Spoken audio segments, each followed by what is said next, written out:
spoke to Coach Terry Sanderson of the Montreal Express before the game, and he said that one of the keys for his team, and he felt this hurt them in the exhibition matches, is that too often they let a team go on a roll, a 5 or 6 goal roll. And he says the key for them, especially early in the game, is to not let Calgary go on a roll. So be interesting to see if they do, if he calls a timeout early or what's going to happen. I don't think it's going to happen too, because they played the Toronto Rock and Buffalo, very offensively explosive teams at times. And in a case like that too, it's just a matter of getting set in the rhythm of the game, work from that, and see what develops. Yeah, and both teams, I think, are on a par as far as talent. Both teams have some guys up front with a lot of experience that have scored a lot of goals. Younger guys on defense, so that they're very evenly matched. Well, the city of Calgary has certainly been inundated with information about the Roughnecks. The 2 newspapers and, of course, the television stations in this city have done a great job at trying to get everybody up to speed on the National Lacrosse League and the Roughnecks. There's a ceremonial face-off going on right now as these 2 teams get ready to square off. Commissioner Jim Jennings, along with Brad Bannister, who is the owner of the team. Bannister making the official face-off. Darren Hillier and Tracy Kalewski. Check that again. That is Bruce Alexander, the captain of the Roughnecks. Bannister on the left, and that was Jennings on the right. Let's take a look at the starting goalies. Brought to you by Wendy's. 2 new bacon Swiss combos. Try one today and one tomorrow. For the Express, it's Curtis Pallador. He has got a 15.35 goals against average with Columbus last year. 2 and 6 in net for Columbus. At the other end, it will be Derek Collins. He's an Ontario boy who's come west. He was 1 and 2 with Buffalo last year. That doesn't include his time with Ottawa, and he'd rather forget that. That's right. There weren't too many wins in Ottawa last year. Both these goalies, too. Pallador scored 30 assists in the summer league. He can pass the ball, and so can Collins. Got 17 assists in the summer. There's Terry Sanderson. He is the head coach of the Montreal Express. And Chris Hall will be handling. He is best known as the coach of the Victoria Shamrocks in the Western Lacrosse Association. Got the call late after training camp had opened up to take over as the coach, and has certainly done a nifty little job getting the Roughnecks up to speed. He's decided that it's going to be run and gun. And both teams have very experienced coaching staff. Terry Sanderson is one of the most intense coaches I know. Everybody knows that. Chris Hall, he's had great success with Victoria. Last year was the first time a team had gone undefeated in the Western Lacrosse Association. Victoria went 19-0-1. Unfortunately, they never made it all the way. They lost in the finals of the playoffs against Coquitlam, who went on to win the Mann Cup. But he's still a great coach. Kevin Melnick, the Roughnecks coach and GM, at least at the start of the franchise, was released a couple of months ago, and Hall had to come in. Bannister took over as general manager, started to make some deals. He wanted to make sure that he had some experience on this team, that it wasn't a true expansion team. Great deals. It really brought the boys home. These guys are really happy to be playing for this team. I think the Calgary fans are going to love what they see out here. Katanchik to take the opening face-off against MacArthur.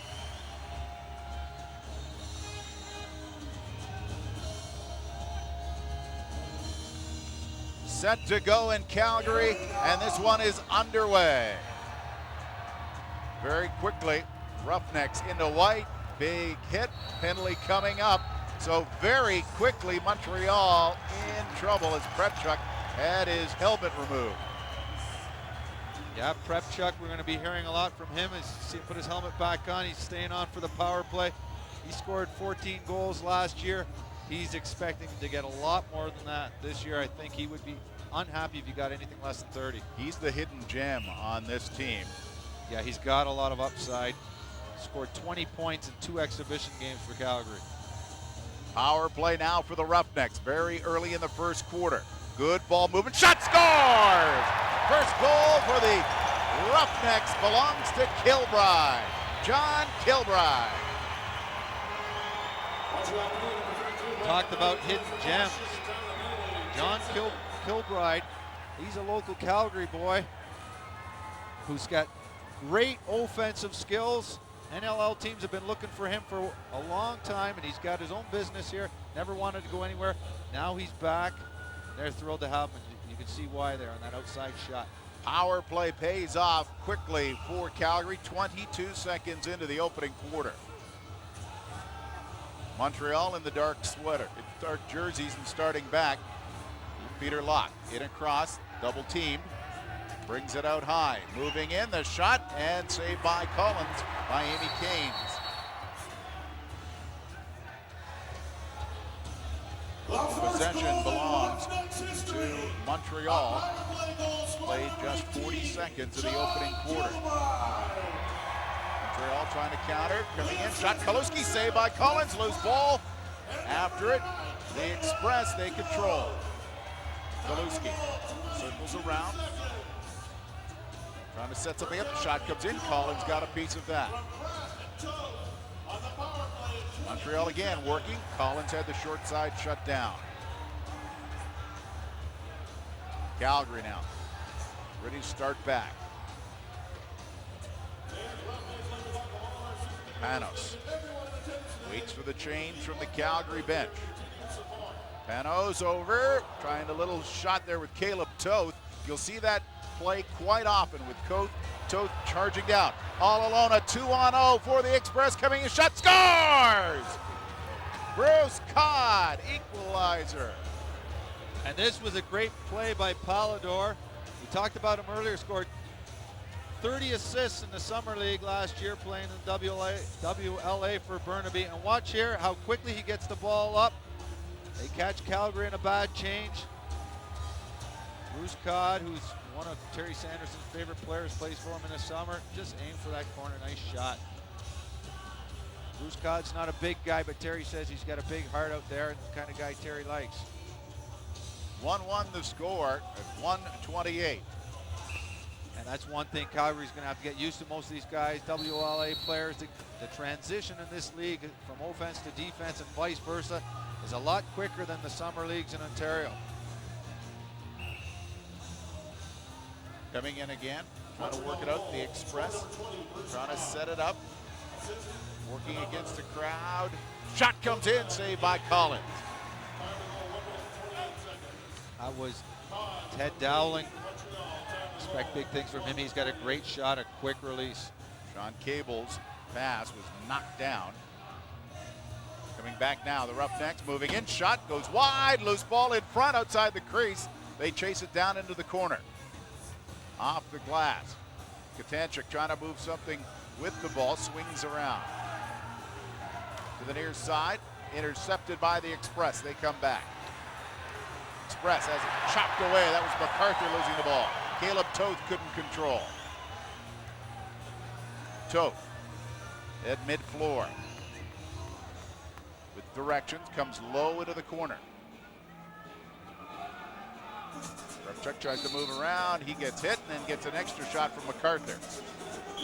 So MacArthur's going to watch both Toth and Prepchuk. Long lead pass, deep into the zone. That was Kaluski. And a penalty coming up. No, I think it's just a possession call.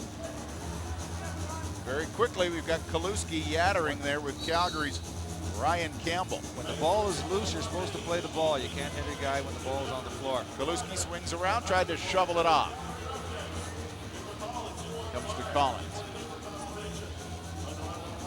Flips it ahead. Prepchuk's on the floor again. You're going to see Prepchuk and Toth on a lot of offensive situations. Here, Panos, shot scores! Top corner, what a move by Chris Panos. That was a great move by Chris Panos, who Calgary got in a steal from Philadelphia. Chris Panos was one of the top scorers in the Western League last summer, originally from Long Island. And you're going to see his offensive skills here. It's just one-on-one. There you're going to see fakes the outside shot. Oh, nice move and a nice shot to finish it off. Chris Panos played for Philadelphia last year, but he actually wanted to take the season off. His wife and him had their first child. He was talked into coming back late in the season, so his stats are negligible last year. I think 2 games and 1 goal. But he's a former All-Star in this league. Great player. They got him for a 9th-round draft choice. Married a girl from Victoria. Loves being out here. 2-1 the score, Roughnecks leading.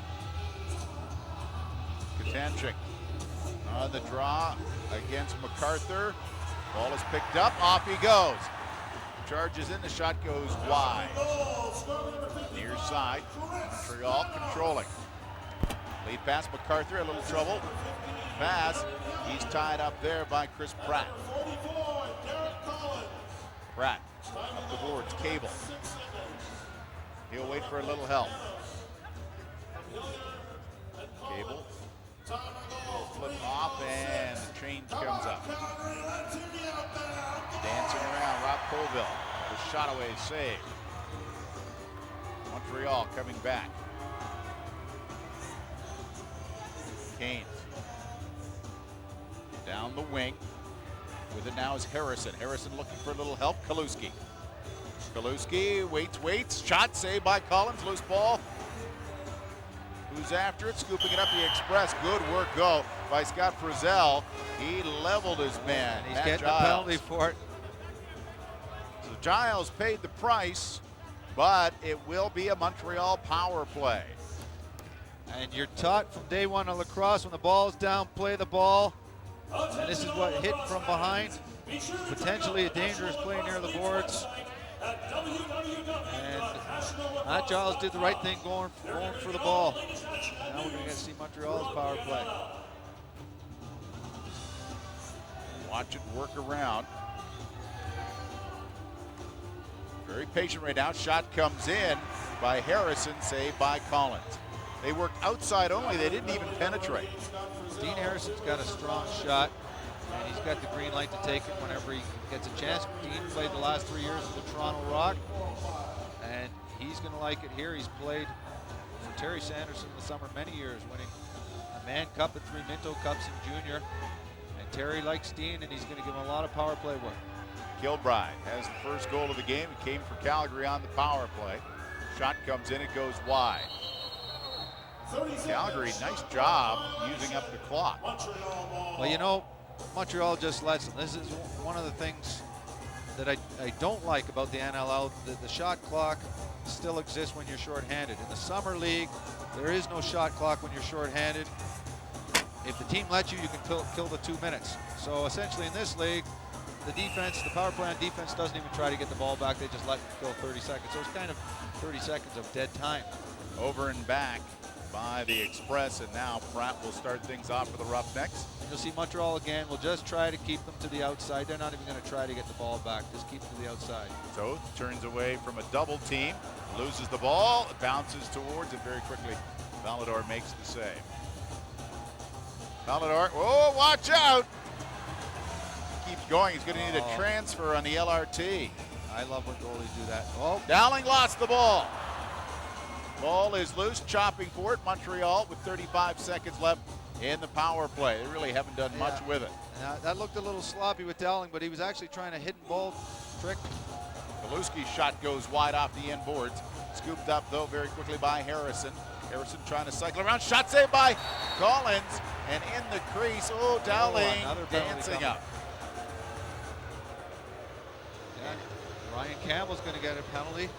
Ryan Campbell and Scott Frizzell are probably 2 of the top defensive guys on Calgary. They're both sitting in the box.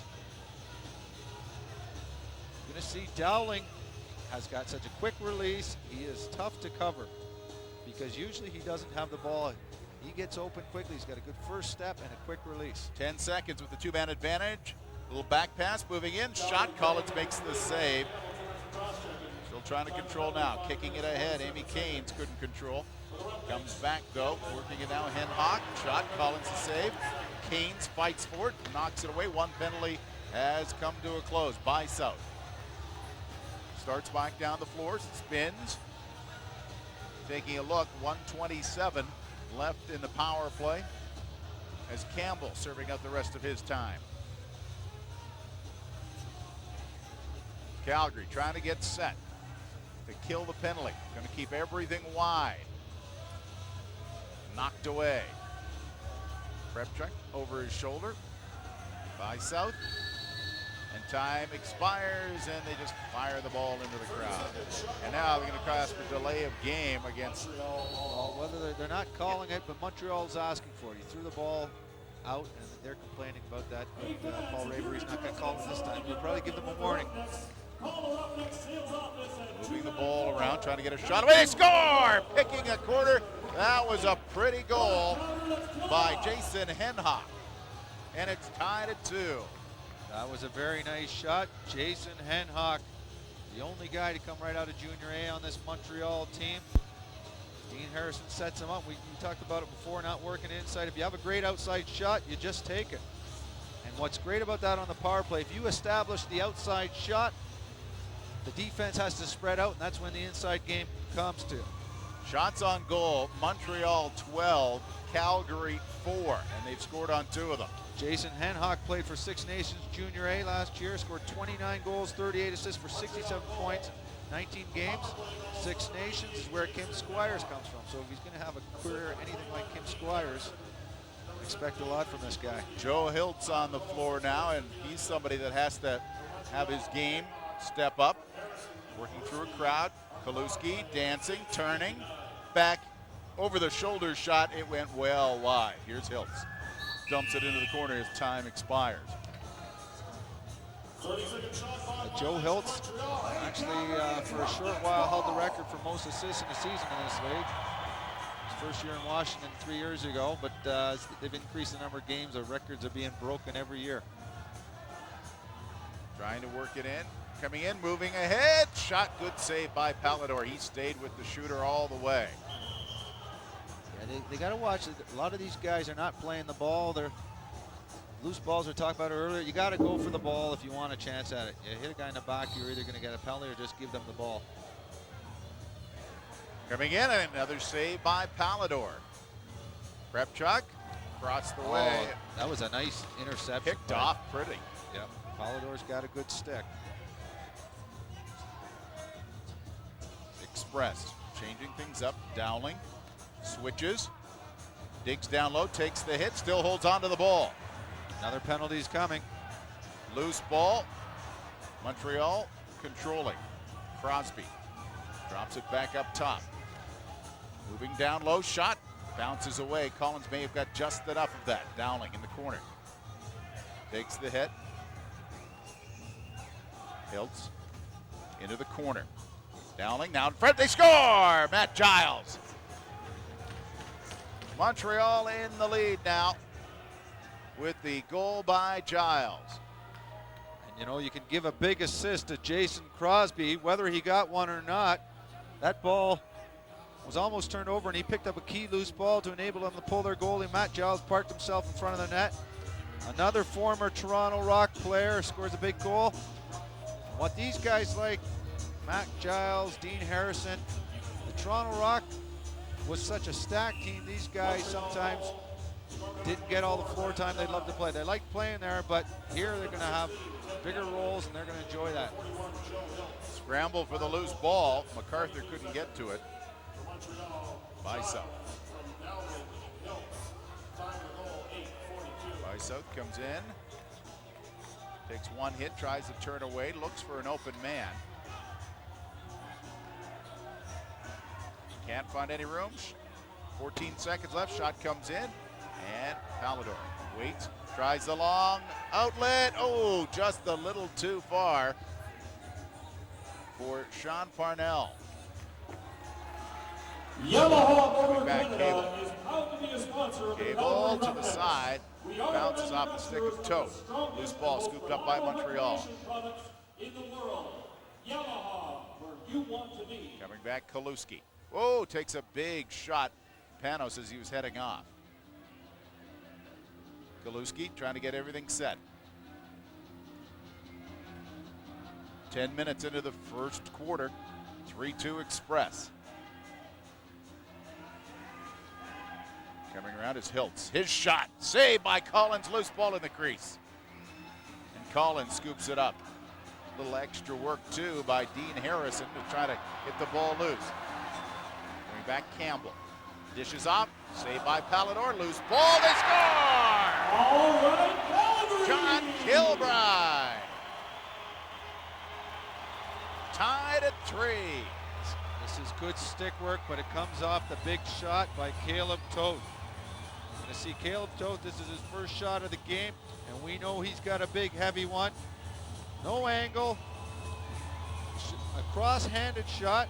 He's a left shooter, shooting it with his hands crossed over to the right. Kilbride is a guy we talked about earlier. He's got great offensive skills. The Calgary boy they talked out of retirement. I'm glad to have him.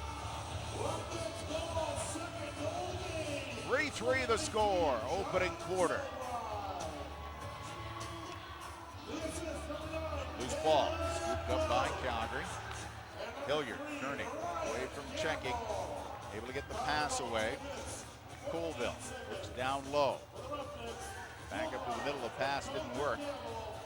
Loose ball picked up by Calgary. 16 seconds left on the shot clock. Bicel trying to skip away, comes in all alone. Bicel, good save by Pallador. Loose ball controlled by Locke. He starts back. Locke finds some room. Locke coming in, a little 2-on-1. The pass scores! Pretty goal as Locke waited for Joe Hiltz. Very pretty goal, and they caught Calgary on a bad change. That's the second transition goal that Montreal has scored on a slow change. Now you're going to see Pallador make the big save here, but watch. As they go up the floor, the Calgary guys are running to the bench, but not quick enough.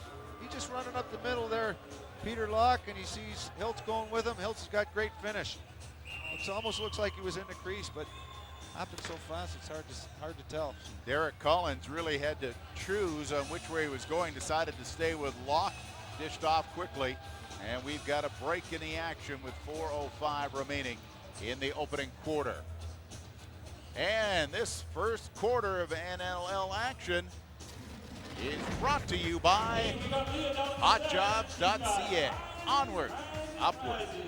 Right now she's got the Wet Wings reverse through the game. Chris Hall with his team down by a goal, trying to explain. We've noticed this too with Chris Hall too, that he's been very patient and very, descriptive of what he wants his players to do. This is a really smart play by Peter Locke, and Terry Sanderson has given most of his defensive players the green light to run whenever they get a chance.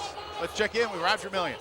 All right, Rob, thanks very much. Scott, it's been tough to get back to on defense. What's been the problem and how are you working on it? Well, changes aren't coming off fast enough. Our guys are kind of getting stuck up on offense and they're pressing us and they're moving the ball up the floor really well actually on off bench side. So we just got to start sending the guys to the bench a lot faster. Our guys got to be coming off on offense and we just got to be bolting out the back. All right, Scott Frizzell, thanks very much. Scott Frizzell, thanks, Rob. Another Molson Export bench report by Roger Millions. I couldn't have said it better. That's exactly what's happening. They're too slow getting to the bench, and they're well aware of it, and I'm sure that's what Chris Hall was talking to the team about. That's 2 out of the 4 goals scored because of slow changes, and I wonder how much of that is because the pace in this league compared to the pace in the Canadian game in the WLIA or the OLA. And that was something that Ben Prepchuk told us yesterday, is that he's trying to explain to especially those that haven't played in the NLL before that the pace is definitely quicker. It is, and that's the big difference that guys say. You have to do everything quicker, react different, quicker, think quicker, and they've been burned on it twice. Cable all by himself waiting for a change by the Roughnecks. They're down by a goal. Cable dishes off, near side, the shot came in and that bounced. That was a bad shot by Panos, well wide. That was a pretty play. Coming in, another shot off the end boards. Cable tried to get to it, couldn't. It is controlled by Bruce Codd. He's got a goal this afternoon. Jason Crosby charges in. The pass saved by Collins. That from Ted Dowling. Ted Dowling really got open there, but Collins read the play beautifully. And a hold being called by the referee Paul Ravery, Ron Crossato, and Dwayne Zeelenberg. Looks like Captain Bruce Alexander, the big 6'5", 250-pounder is going off. He's not too happy about it. Here we're going to see. Let's see if he's got a good argument. You know what it is? His glove grabbed the sweater for a second there. There's nothing else he did wrong except when you see that sweater slide up, usually it's a clue. That was a standard move by you, though, wasn't it? Yeah, I think they Stick 'em.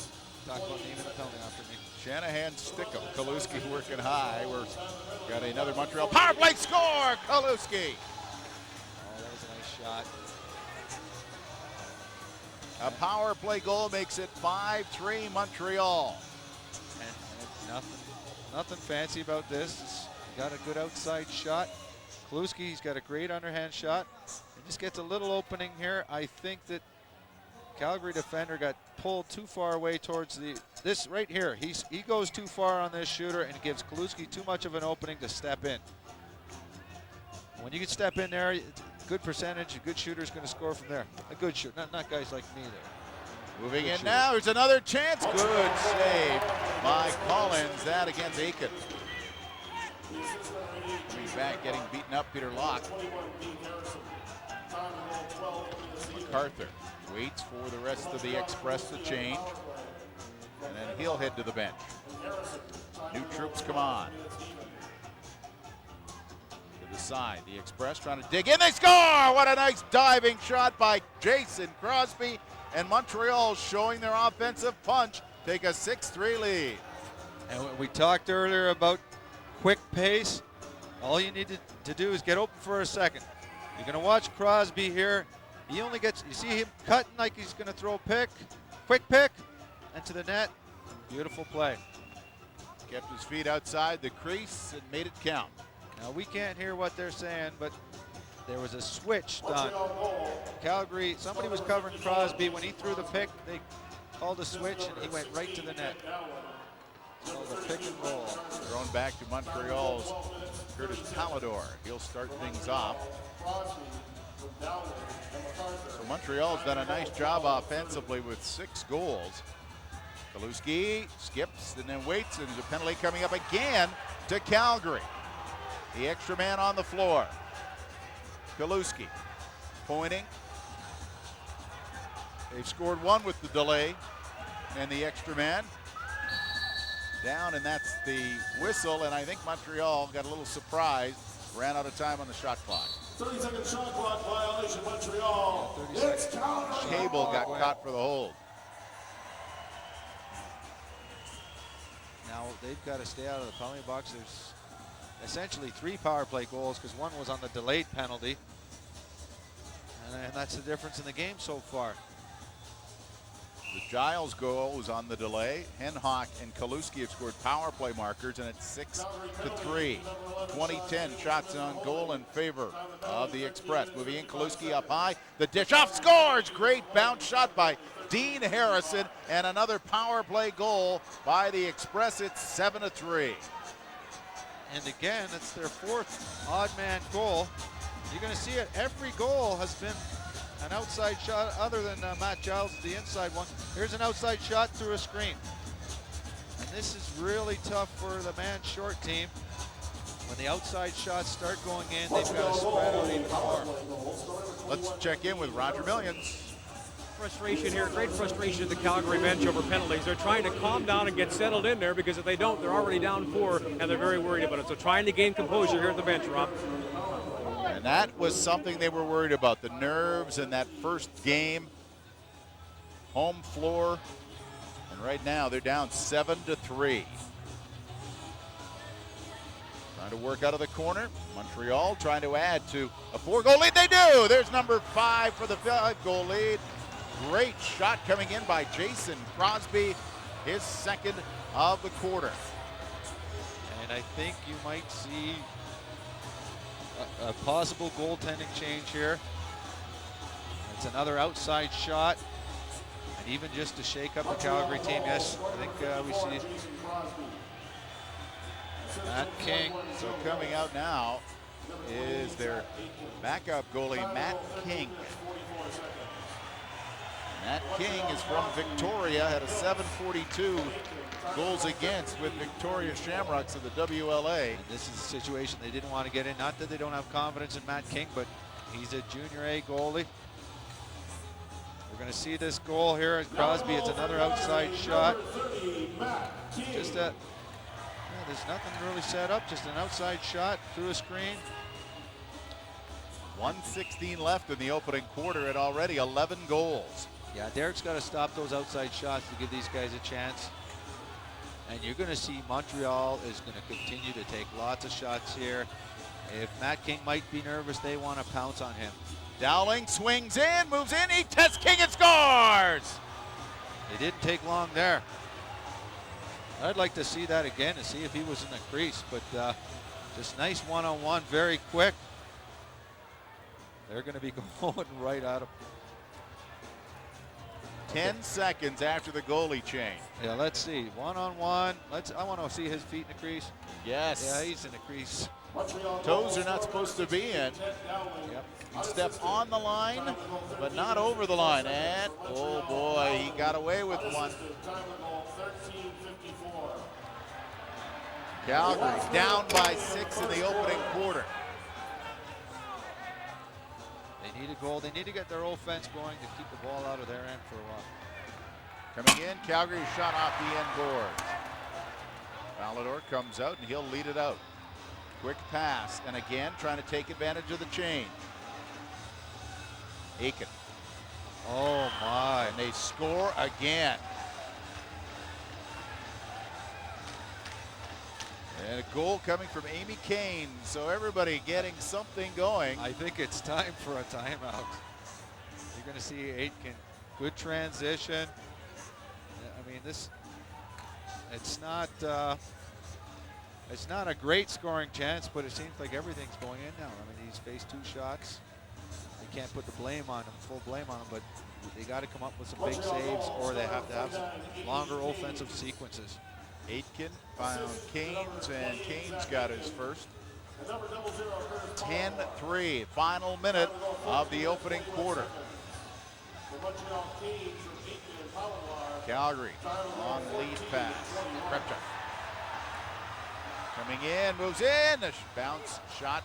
We're going to get a power play coming up, and it is whistled down. We'll see Calgary now on the power play. Krepchuk got grabbed just as he was trying to get a shot away.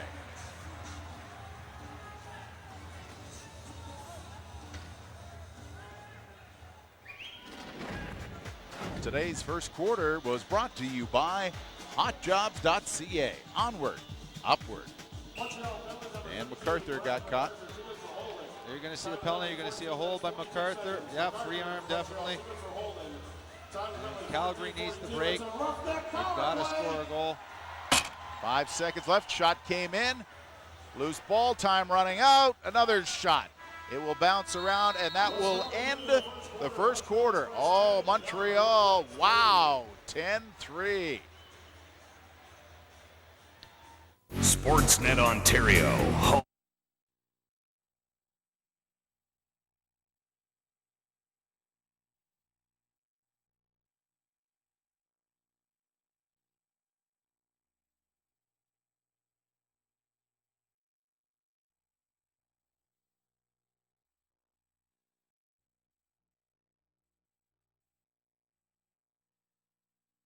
Montreal Express leading the Calgary Roughnecks.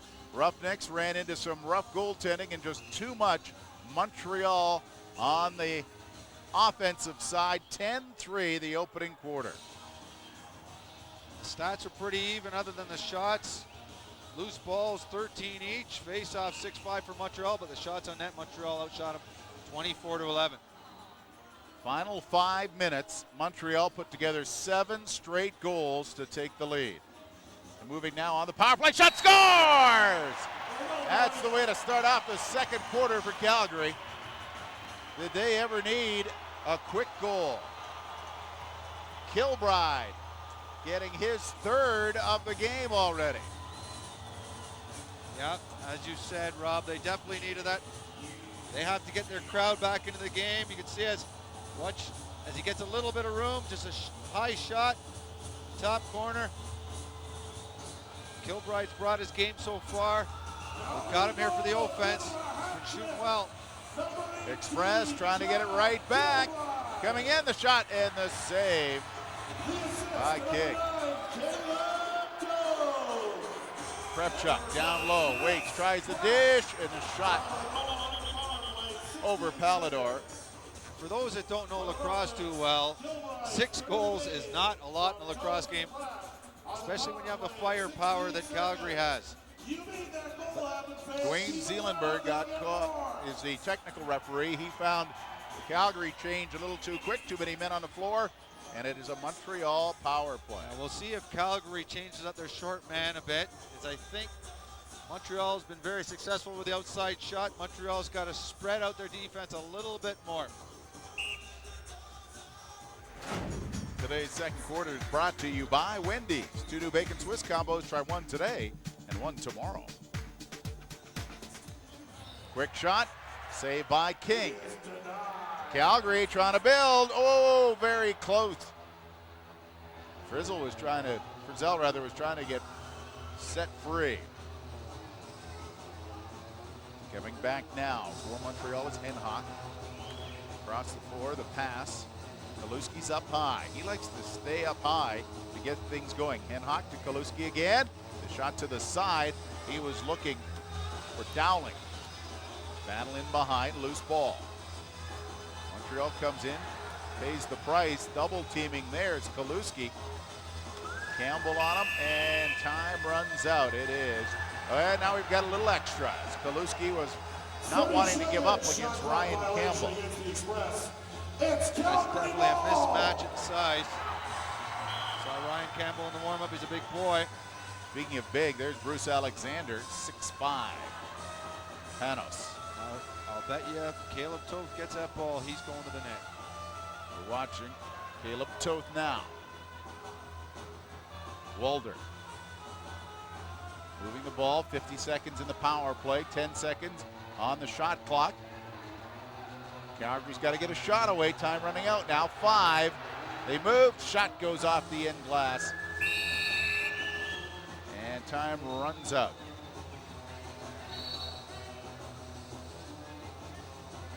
Coming up immediately following this afternoon's game, it is Hockey Central Saturday. Darren Grigger, Nick Kiprios, Scott Morrison all on hand will set up a very busy evening in the NHL. Shot comes in, great bounce shot by Dean Harrison. 11-4, getting that goal back, Harrison. Dean Harrison gets his second goal of the game. Once again, outside shot. You see they move the ball around, gets a little opening, good hard shot. This is so tough right now. Calgary's going through.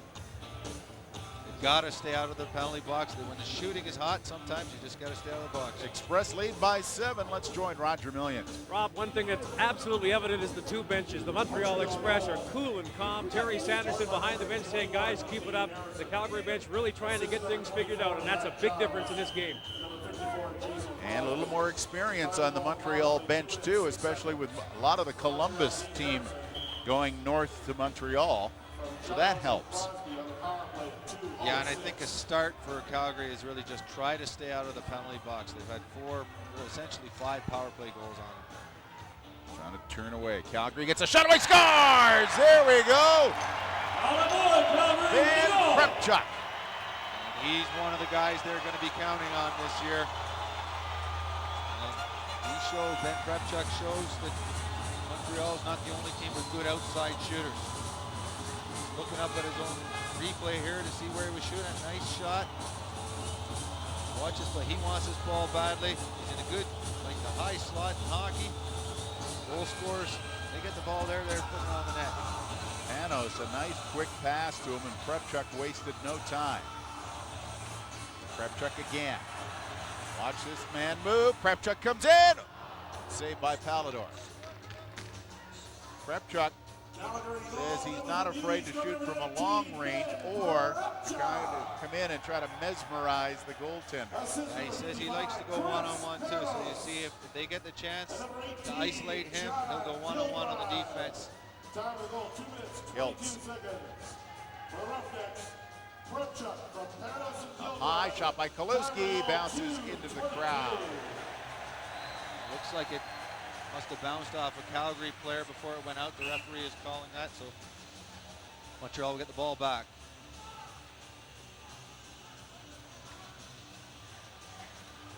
Montreal can't control. Loose ball, Kaluski. Kaluski being watched by Alexander, and he flipped it over top trying to find Matt Giles. Controlling now with Desormeaux. Back come Calgary.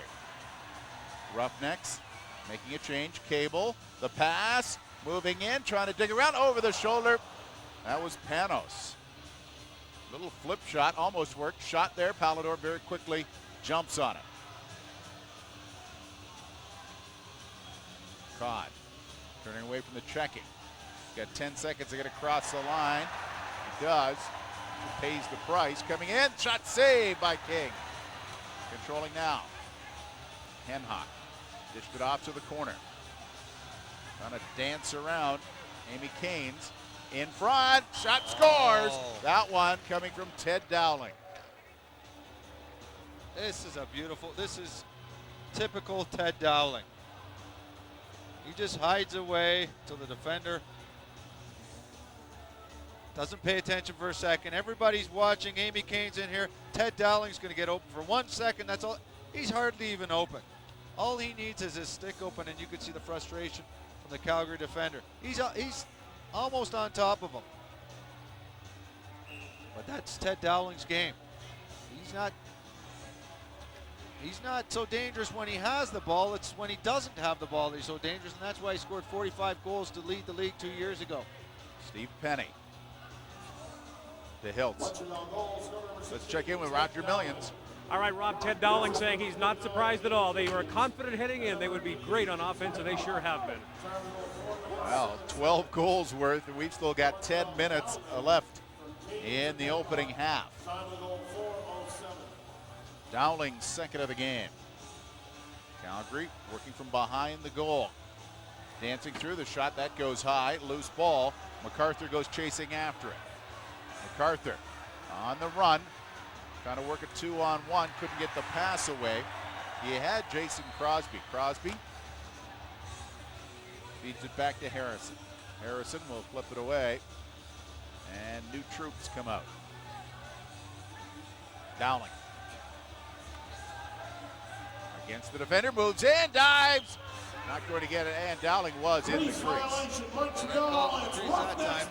Long lead pass. Wolder couldn't control it, but he takes it off the end glass. Wolder, he'll wait, slowing the tempo down a little bit. Trying to spin over. Working off the pick, the shot comes in. Again, another shot. Pallador was quick to make the save. Ball in the crease, everybody after it.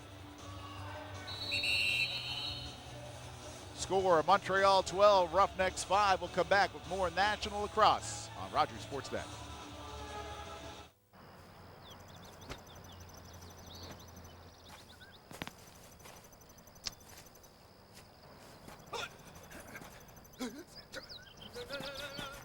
The best thing about the Coors Light Silver Sweet Football Party is you don't have to play football to get in. See details at a participating bar near you. No purchase necessary. Must be legal drinking age. Are you ready for some football? Can anybody find me somebody to love? He works hard every day of my life. I work till I ache my bones. At the end of the day, I take home my hard-earned pay all on my own. Somebody. Can anybody find me somebody to love?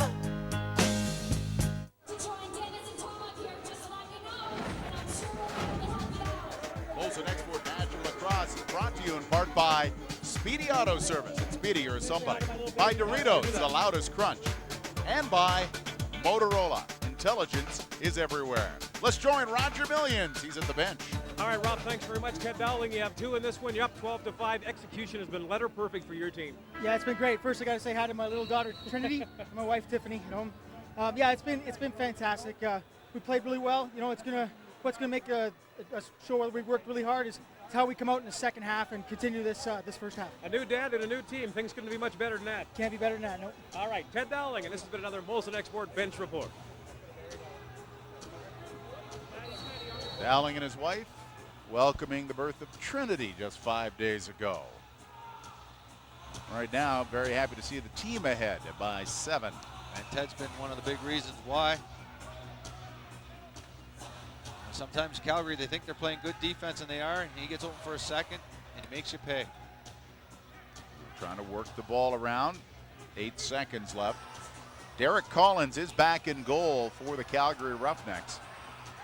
King just gave him a break, maybe just to give Collins a chance to get his mind sorted out again after 7 goals, broke a 3-3 game open to a 10-3 advantage for the Express.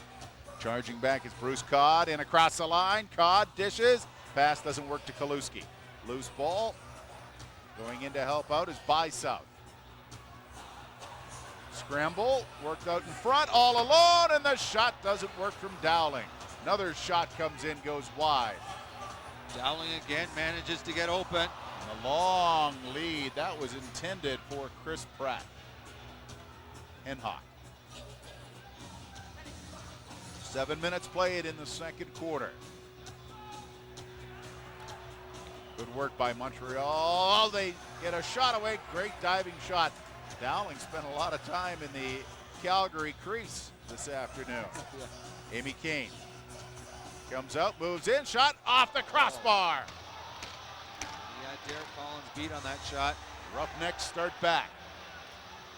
Penalty is coming. Collins goes to the bench.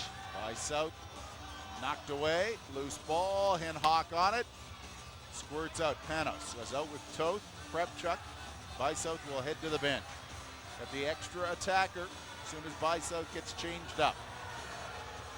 Circling now, the Calgary fans getting on the team, trying to get a shot away. 1 second left, and the clock comes to an end, and it will be a Calgary power play. Well, many of the fans showing that they're hockey fans, they're shouting the familiar shoot, shoot. Yet in lacrosse, you don't want it. You pull your goalie, you want to set it up. Use that extra man. We're going to see the penalty here and a big slash as Calgary's bringing it up the floor. Henhock got caught, coming with the two-hander. Looks like a timeout's being called by Calgary. All right, Calgary, it's a Roughnecks power The Roughnecks have called a timeout to discuss the power play. Down by 7. They're going to push for an opportunity here. Thanks very much, Rob. And Terry Sanderson was just saying, guys, when we get the ball back, we're going to push for a goal here. It's a critical time. He gets a feeling that momentum may be changing a little bit, and he's focusing on his guys and asking them to do the same thing. Thank you, Roger.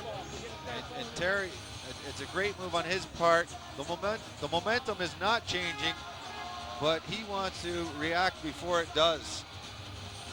And you know, they get a power play goal here. If he can kill this, Montreal can kill this. This will really crush their spirits. Calgary has scored 2 goals in a row all game. They've tried to react to the Montreal offense, and that's been difficult. They haven't been able to respond when Montreal scored. They got to get Caleb Toth into the play. He's only had 1 shot this game. Oh, they're changing up the power play here. This is different. Moving in front, there's Toth trying to come in. Shot comes up high to the side, and that hit Peter Locke. Locke loses it, but there to help out was Bruce Codd. Codd starts back down the floor, trying to get the quick break going, dumps it into the corner, trying to take advantage of the change. Collins comes out and then flips it over his shoulder. 1:27 in the Calgary power play. Calgary's got to do a better job of retrieving the loose balls in the power play. Montreal out-hustled them for that last loose ball. You outman them, you got to try harder to get it. Prepchuk and Toth working on the left side. Back up top to Walder. Shot scores!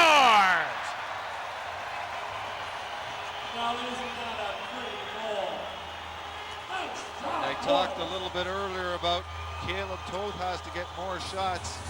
But what we're going to see here is that they don't want to let him shoot.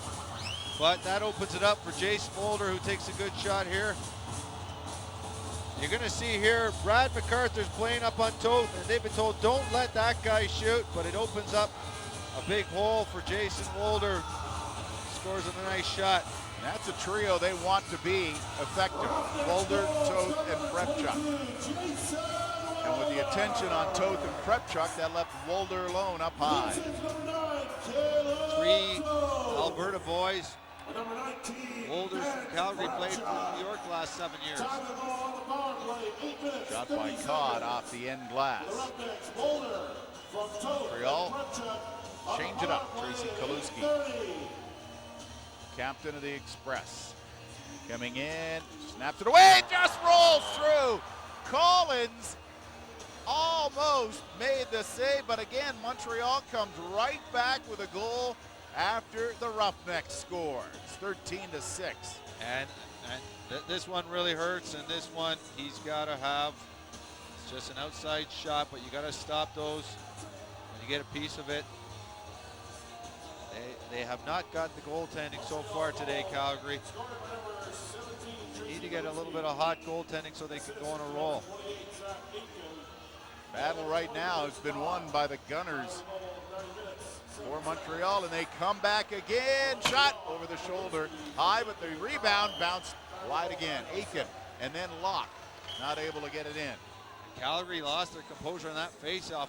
I was shocked to see 3 guys open on a breakaway. Cable coming back, shot, that goes wild, but the rebound, they score! Roughnecks trying to get back into this game. Colville.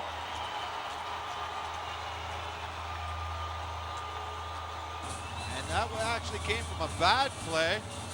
That outside shot, Colville gets the rebound. Here you're going to see, this is a shot the wrong way, but Colville is an opportunist here, jumps in, puts in the rebound. Here you can see Cable shoots one about 6 feet wide. Colville takes advantage of it. Roughnecks goal, star number 73, Rob Colville. Let's go downstairs and join Roger Million. Roger? All right, Rob. Terry Sanderson all of a sudden has become very concerned, asking Tracy Kaluski to make sure if they're on offense, if there's a shot not there, to make sure the defense does not stay on the floor too long. He's become very concerned about how their defensive play is going here in the second quarter. Thanks, Roger. And that's been something that Terry Sanderson's been working on. Because this team can score in bunches, sometimes they forget their defensive responsibilities. And it's not even just the responsibilities. If you got your defense on for a minute or so, work hard, get the ball back. You don't want your offense going up and throwing the ball away. You want to give your defense a rest. Are the Roughnecks ready to try to make a move back? They're down by 6 in the opening half.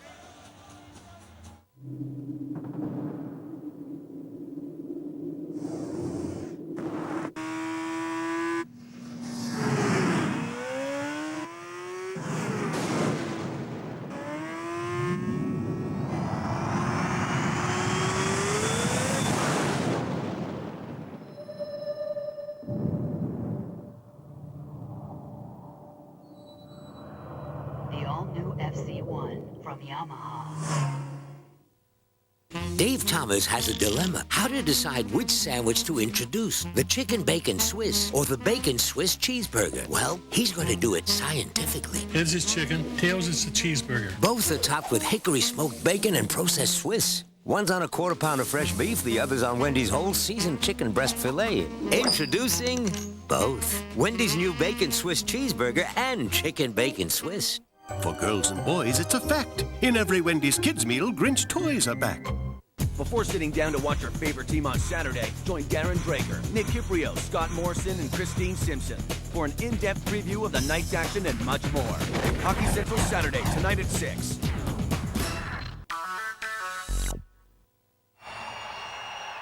Two experienced lacrosse coaches. Chris Hall spent time with Victoria. Terry Sanderson has been in the NLL and has also been the coach at Brampton. Busy man both seasons. And coming up after Hockey Central Saturday. Good look at the NHL story. Quick shot by Calgary as Calgary tries to string a couple of goals together. Change of possession. And Calgary's actually outscored Montreal 4-3 this quarter, but they got to go on a run. And they got to get a few big saves from Derek Collins if they want to go on that run. It all feeds off that. One big save, come back, use the offense, and get back in again. Working along the boards. Alexander tries to sweep the ball out and does. And everybody knows, both coaches know, if Calgary can finish strong this half, it's a whole new game. In Montreal, that's what Terry Sanderson's worried about. Cable passes off deep into the corner. Calgary, very deliberate. Lots of time on the shot clock still. Wolder in, shot, saved by Pallador. Rebound picked up by Locke. Long lead pass. Here they come again. John Parnell now. Shot, scores! Everybody getting into the act for Montreal. Now there's no two ways about this one. This is just a bad goal. In fact, I was going to say that this was a bad shot. We're going to see it come from the other end, and you're going to see they miss the net. Montreal's going to get this, or Calgary, yeah, Montreal's going to get this loose ball, throw it up the floor. Wrong side, wrong hand. This was actually what Terry Sanderson said he doesn't want his team doing, taking a quick shot when they don't have a good scoring opportunity. He had no angle on the wrong side. Collins is out again. King is back in again. Sean Parnell's good defensive player, but he's not a real offensive threat. He led the Ontario Lacrosse Association in penalties last summer. Got a little extra going below with Rob Colville, and now helmet tossed.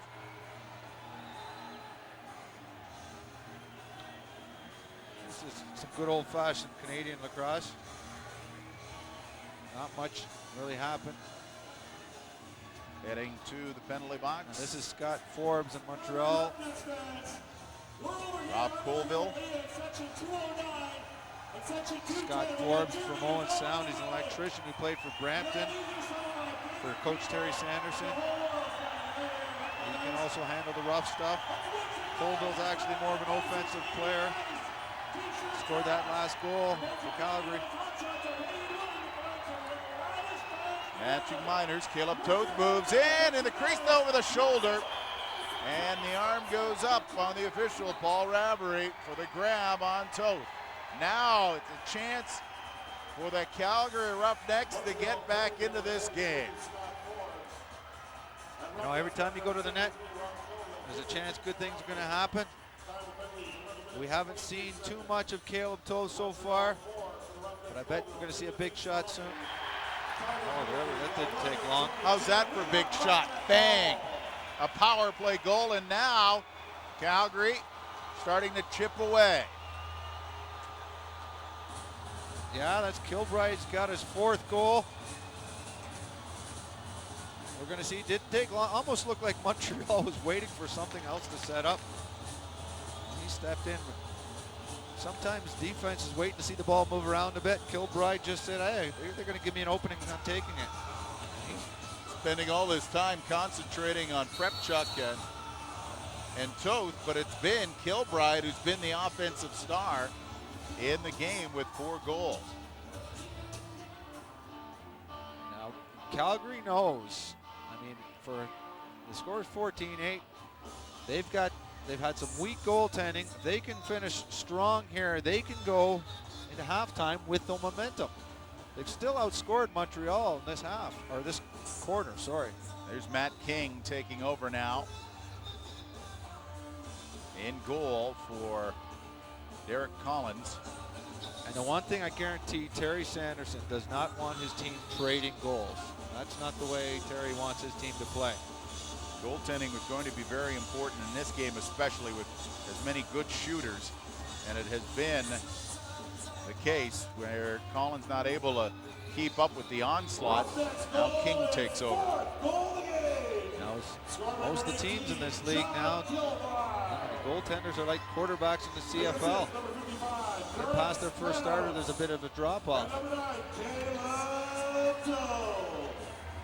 Now Calgary trying to add a little more with 3 minutes remaining in the opening half of play. And it's 4-on-4, which will really open up the offense. Here comes Prepchuk, 1-on-1. Save there by Palador.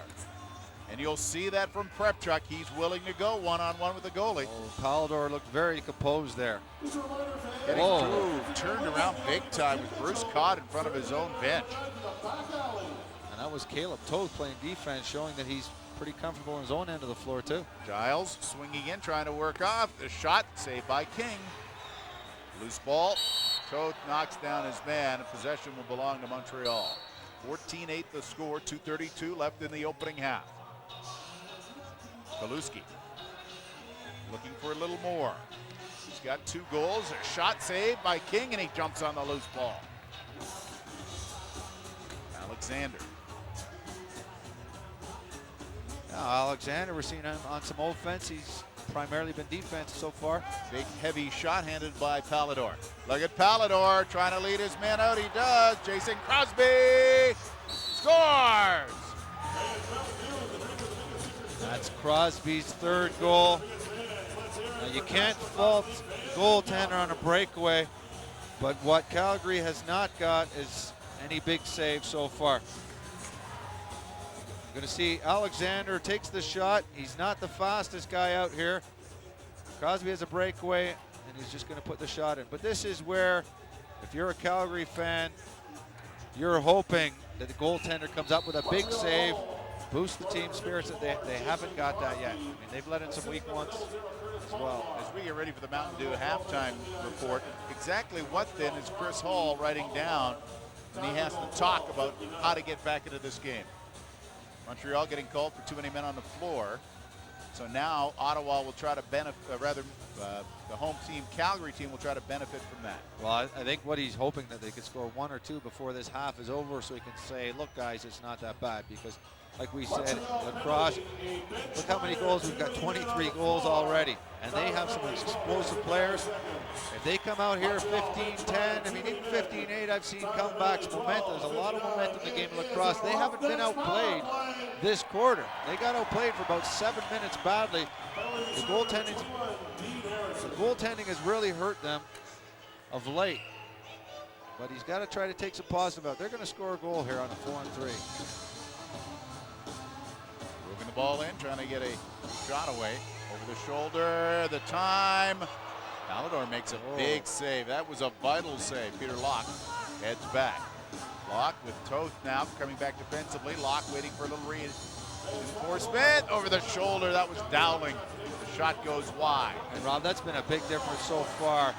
You see Pallador's made a couple of big saves there, and Calgary just haven't got those saves yet. Caleb Toth takes a look as the power play gets set.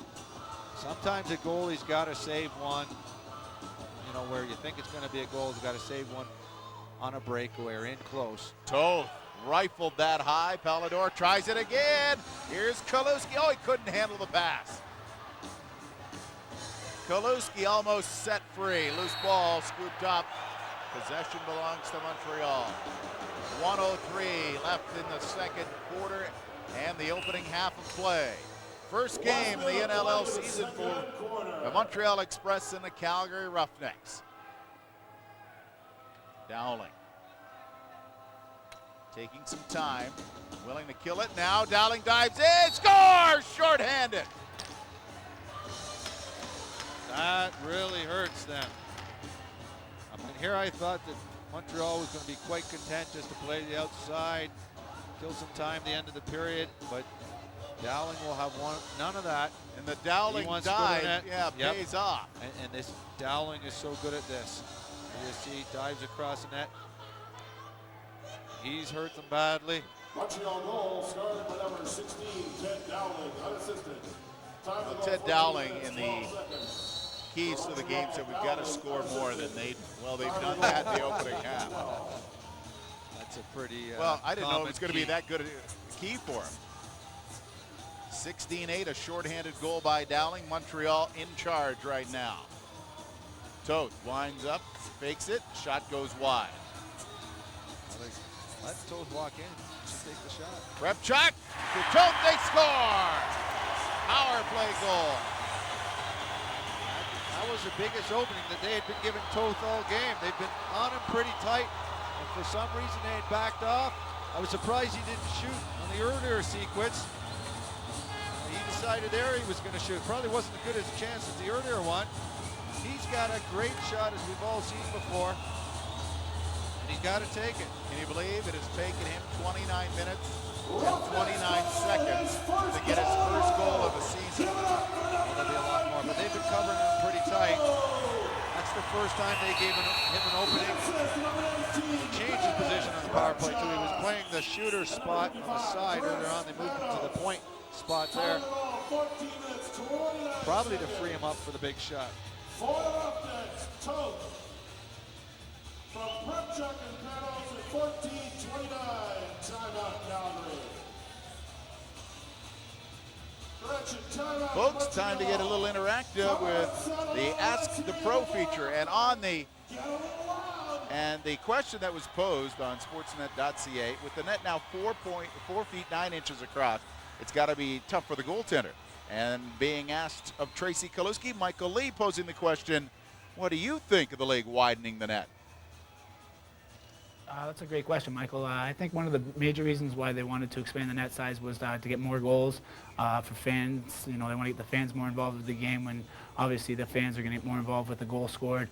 For myself, it's going to help me out a great deal. You know, last year I hit a lot of posts, so hopefully those ones that hit the posts are going to trickle in. So, and it's good for the other guys. You know, the guys that aren't really too great around the net. You know, they're going to get a couple of game maybe, or even trick the goalie a couple of times. So, yeah, it's a great question, and hopefully it's going to help myself out. Well, it certainly helped the Montreal Express. Next Thursday, Bruce Alexander will be posed the question. All you have to do is check into sportsnet.ca to pose your question. And Ask the Pros, brought to you by Motorola, intelligence everywhere. Look at Teddy Dowling getting ready to go one-on-one. Total isolation. Time running out in the opening half, and there it is. The horn sounds.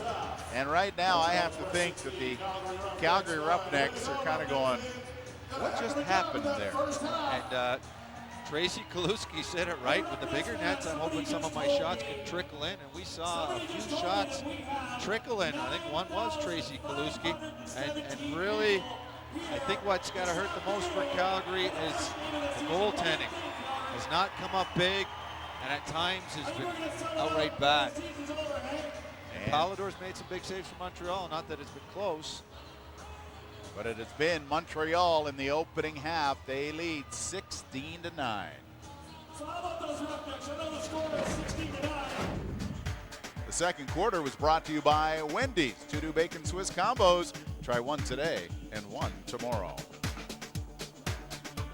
So right now it's going to be Calgary, and I imagine they'll get an earful from Chris Hall. Let's check in with a man who's probably a little more pleased, and that's Terry Sanderson. He's with Roger Millions.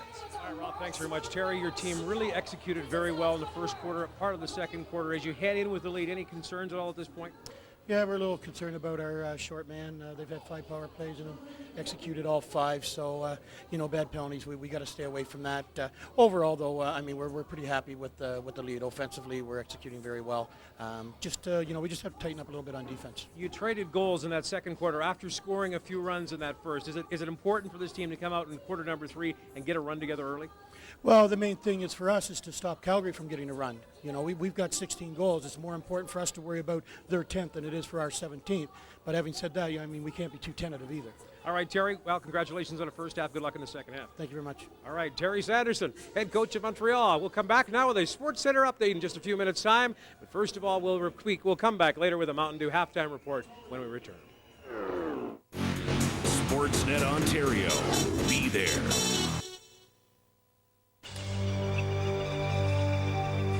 Is Mountain Dew in serious jeopardy? This generally harmless male will defend his domain with basic animal instinct. A fierce battle rages. Yet in the end, to the victor go the spoils. Hey man, how you feeling? Not bad. Until next time, do the do. Climb every mountain, ford every stream, follow every rainbow, till you find your dream. Yamaha's ultimate ATV sale. 7.9% financing and a whole lot more. See dealer for details.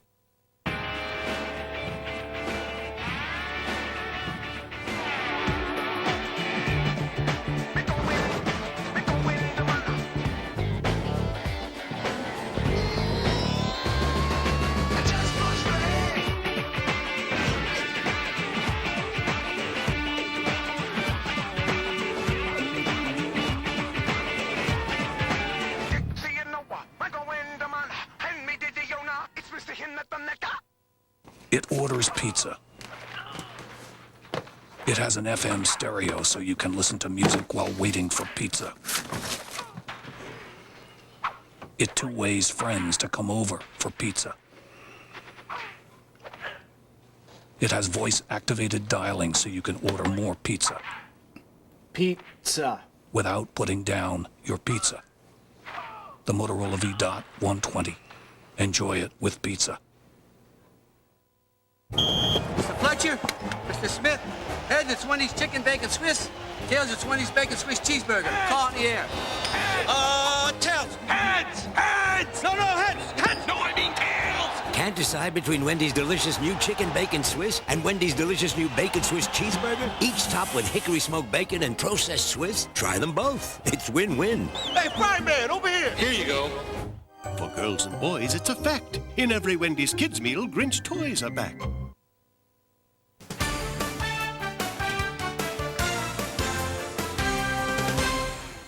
Hey, Mark McAllister here in the Sportsnet studios. We'll get you back to lacrosse in just a second, but first we have to fill you in on what happened elsewhere in the world of sports this afternoon. We'll start at Madison Square Garden. Knicks and Bulls, not exactly the classic matchup, but how about that guy? Tyson Chandler, the kid, finishes off the alley-oop. The Bulls were down by 6, and then Howard Isley hits the J for the Knicks. They want to go on to win this one, 78-71. Now, after a loss to the New York Islanders last night, the Maple Leafs return home to host the Boston Bruins. For Toronto, it's a chance to stretch their home unbeaten streak to 8 games, but more importantly, beat a team with a record over 500 for once. I think it's just a matter of getting everybody together and getting some chances and get a couple ugly goals. So obviously there's pressure, but you have to get it going. But you can't go overboard. You just have to get back to basics and do what you can. We've been in the same boat. We've been losing to teams, under 500 and beating the ones over. So, it's sometimes it's you seem to get up for the better teams, and I guess the good thing tonight is both of us are above 500, so we should both be ready to go. Hockey Central Saturday coming up right after lacrosse. For viewers in Eastern Ontario, stay around for Sports Central. Find out how the Stamps and Bombers felt about playing the Big O turf. That's coming up a little later. Now let's get you back to the game. The Mountain Dew halftime report is brought to you by Mountain Dew. Do the do. Yes, it is winter in Calgary, Alberta. Started to snow yesterday evening. Right now, it's a blizzard for Calgary. They are being beaten up 16-9 at the half by the Montreal Express. Bruce Alexander is going to be an important part of the Calgary franchise. His 4th season in the National Lacrosse League. He was picked up from Montreal for first and second round picks. Very important. He had 14 goals, 36 points with Ottawa last season. As we take a look at Bruce Alexander in our Hot Jobs CA player profile. Onward and upward. Bruce Alexander will be vitally important defensively and offensively, and he's standing by with Roger Millions. All right, Rob, thanks very much. Bruce Alexander with me. And Bruce, after this first half, you guys are trying to regroup a little bit, but I guess that's expected first time out. Yeah, I think so. I think we're experiencing some growing pains a little bit out there and getting used to one another. They certainly took advantage of the face-offs, which is a big part of this game with possession. So I think we'll have a little better effort in the second half. In that second quarter, I thought that you stayed out of the penalty box. You regained your composure. Is that what this is all about, this second half? Regain that composure, do the things that you have to do to see if you can get back into it and maybe come back and take it all the way.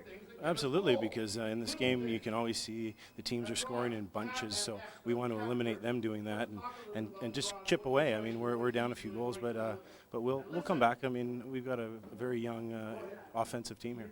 All right, Bruce, well, good luck in the second half on way back, and congratulations so far. Thank you very much. All right, Bruce Alexander. We'll be back in a few moments' time with much more of the Mountain Dew Halftime Report from the Saddle Dome in Calgary. And is anyone bringing anything into the country? Just a couple of Team Canada t-shirts. And a big old can of whoop-ass! The only thing better than Team Canada is a Team Canada fan. Now inside every specially marked get-together case, you get 12 Canadian, 12 Coors Light, and one of 4 Team Canada hockey t-shirts, each from a winning era. Must be legal drinking age. No purchase necessary. I am Canadian!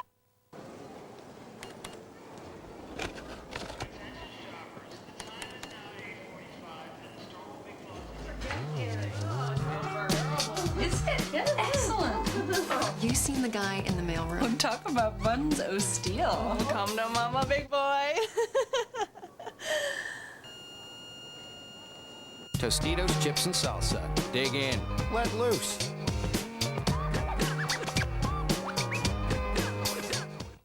Can anybody find me somebody to love? Every day of my life, I work till I ache my bones. At the end of the day, I take home my hard-earned pay all on my own. Somebody. Can anybody find me somebody to love?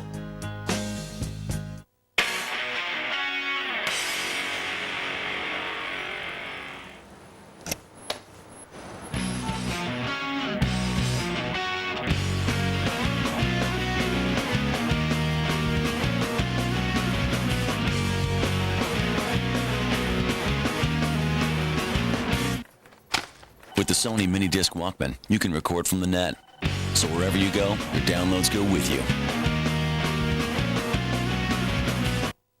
Dave Thomas has a dilemma. How to decide which sandwich to introduce, the chicken bacon Swiss or the bacon Swiss cheeseburger. Well, he's going to do it scientifically. Heads is chicken, tails is the cheeseburger. Both are topped with hickory smoked bacon and processed Swiss. One's on a quarter pound of fresh beef, the other's on Wendy's whole seasoned chicken breast filet. Introducing both. Wendy's new bacon Swiss cheeseburger and chicken bacon Swiss.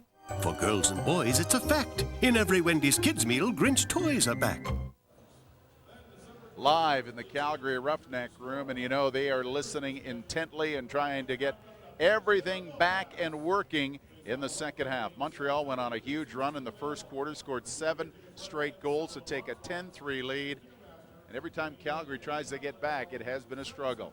Along with Roger Millions, who's working the floor, I'm Rob Falls with Brian Shanahan. I was almost Brian Shanahan. I certainly don't want that. As we get ready, we're trying to set up the National Lacrosse League for you. It is expanded by 4 teams. You're seeing 2 of the expansion teams this afternoon. Let's take a look at the divisions. In the north, Calgary, Ottawa, Toronto, and Vancouver. And some of the names we'll be calling an awful lot this year. You see Squire and Doyle from Toronto. Squire and Doyle, they're always together. Disher played a great game last week, and we see Tote today. Goundry had a great game for Vancouver last week.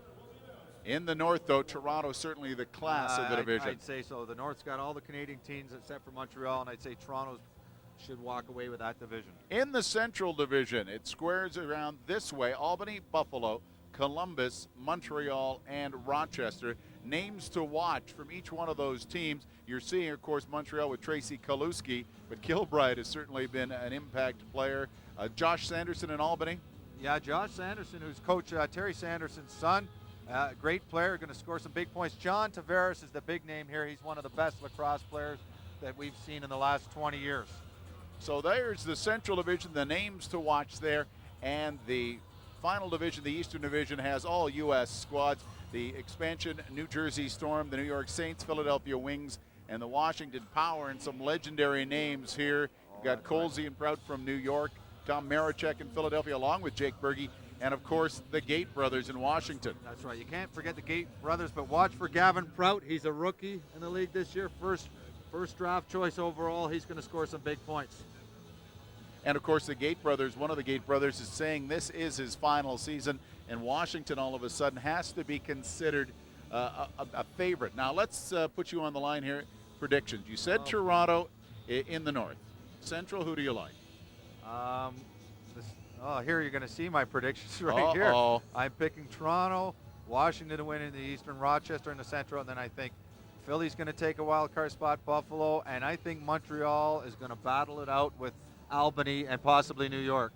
You know, so as it stands right now, you have made no real wild card decisions here. You went with Toronto, you went with Washington, you went with the Power. Hey, Where's your biggest surprise? I went out on a limb with Montreal here. You know, even their coaching staff was surprised I gave them credit for that. As it stands, though, right now, we'll hold you by those. You know that. It has been all Montreal, the Express riding hard, 69. Here in the Mountain Dew halftime report.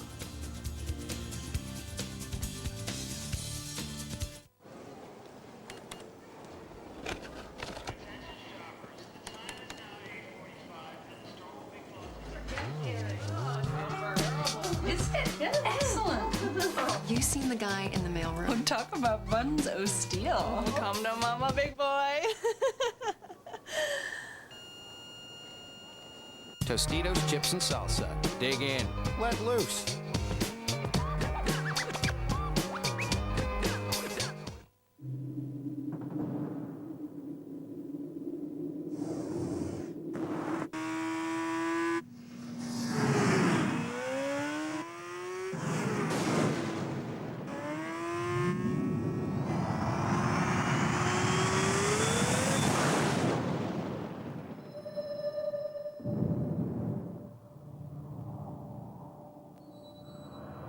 The all-new FC1 from Yamaha.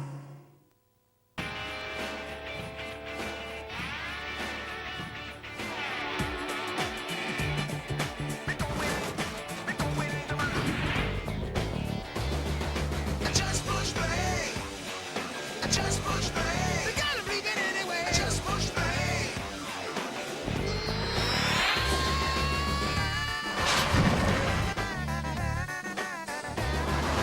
Walk this way.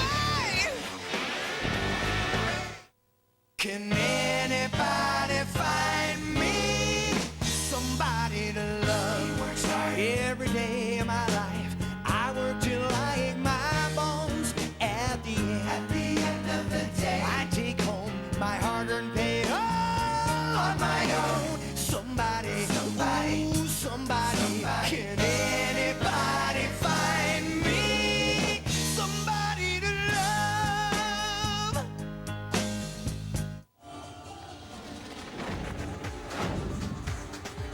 Halftime has been brought to you by Mountain Dew.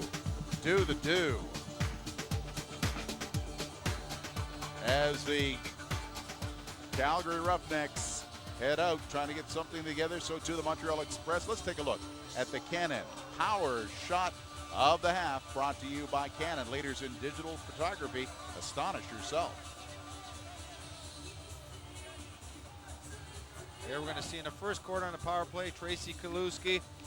The defense goes a little bit too far, gives him some room, takes a nice underhand shot. And this was earlier on before the floodgates really opened. Made it 5-3 in the first quarter, and that was part of a 7-goal run that Montreal went on to take a 10-3 first quarter lead. That put the Roughnecks in a deep well, if we can use the terminology, and now they've got to find a way out. Matt King is the goaltender for the Roughnecks now, replacing Derek Collins, who couldn't handle the barrage. 38-29 shots on goal in favor of the Express in the opening half. And coming back, Calgary trying to do something with it. Prepchuk one-on-one, and his bouncer goes wide. And Calgary can take some positive things to the dressing room from here. As Coach Terry Sanderson of Montreal noted, Calgary's power play was perfect, 5 for 5. They've got to stay out of the box, go to the net a bit more, maybe draw some penalties like Caleb Toast did earlier on. Coming back again, the Roughnecks trying to get squared away, coming in, driving, saved by Pallador. Boy, he was calm. We talked about Caleb Toth being quiet, but quietly got 4 assists along with his 1 goal. So they're going to get on him tight. He can pass the ball off. Hilt waiting for a little help. Dishes off. Kaluski trying to work and set the pickup with Amy Caines, working off the over the shoulder. Ooh, what a very good shot by Kaluski. The King didn't bite. He drilled that over the shoulder shot. That's one of the hardest behind the back shots I've ever seen. Almost squeezed through. Coming back now, the Roughnecks trying to set things up, trying to take advantage early in this second half. Coming in, the shot, Pallador the save. Loose ball, Prepchuk. Moves in, near side, the shot comes in off the end glass. Calgary goes after a loose ball, tripped up. Good work on the loose ball by Jason Mulder, and that's a difference in the first half where we saw they were knocking a guy into the boards. Here they're willing to take the hit to get that ball back. Calgary holding on. Prepchuk Down low, over the shoulder. Panos misses. But very quickly, Calgary still holds on to possession, trying to work it back down low on the break. Colville to the side. Calgary, 8 seconds left. Shot goes in, and look out, this is going to bounce.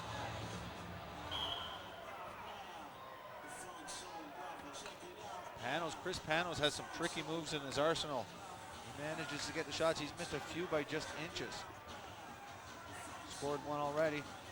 Dowling, he's been busy. He's got 3. I'm sure Dowling's name came up in the dressing room talk. Can you stop a cutter like that? Somebody like Dowling who likes to come across and make the dive, or is it just you've got to hold him up long enough that the goalie can keep an eye on him and the defender comes back? You know, guys have habits, and Dowling likes to, that's his play. He'll rarely come across the top. He likes to go down the crease. You've got to cheat on him and force him to go one way. Even watch him here. That's the way he always wants to go. Sometimes you got to take it away, force him to go the other way, but you need backup on a guy like him. It's not a one-on-one game from a defensive point of view. 3-on-2, the shot saved by Pallador. Pallador not starting the ball back until Roughneck was out of the crease. God. Coach Terry Sanderson made some good points. He said it's not important right now for them to get the 17th. It's stop them from getting the 10th. Kaluski turns, gets a shot away. The pass over the shoulder, knocked away. Shot goes wide. Penalty coming. Penalty coming now to the Calgary Roughnecks, and this got them into trouble in the opening half. Yes, Montreal is going to the power play again. Montreal's power play has been 4 for 7, so they've been pretty good. We're going to see the slash there, right there. It's not the first one, he got called on the second one. That's Cable. Big save by Matt King there. Kaluski up down to the middle, the shot, and it was knocked away at the last moment. Shot was coming in from Harrison. Up top again to Kaluski. Over the shoulder, Harrison, shot. It's the end glass, in behind the goal. Giles flips up high.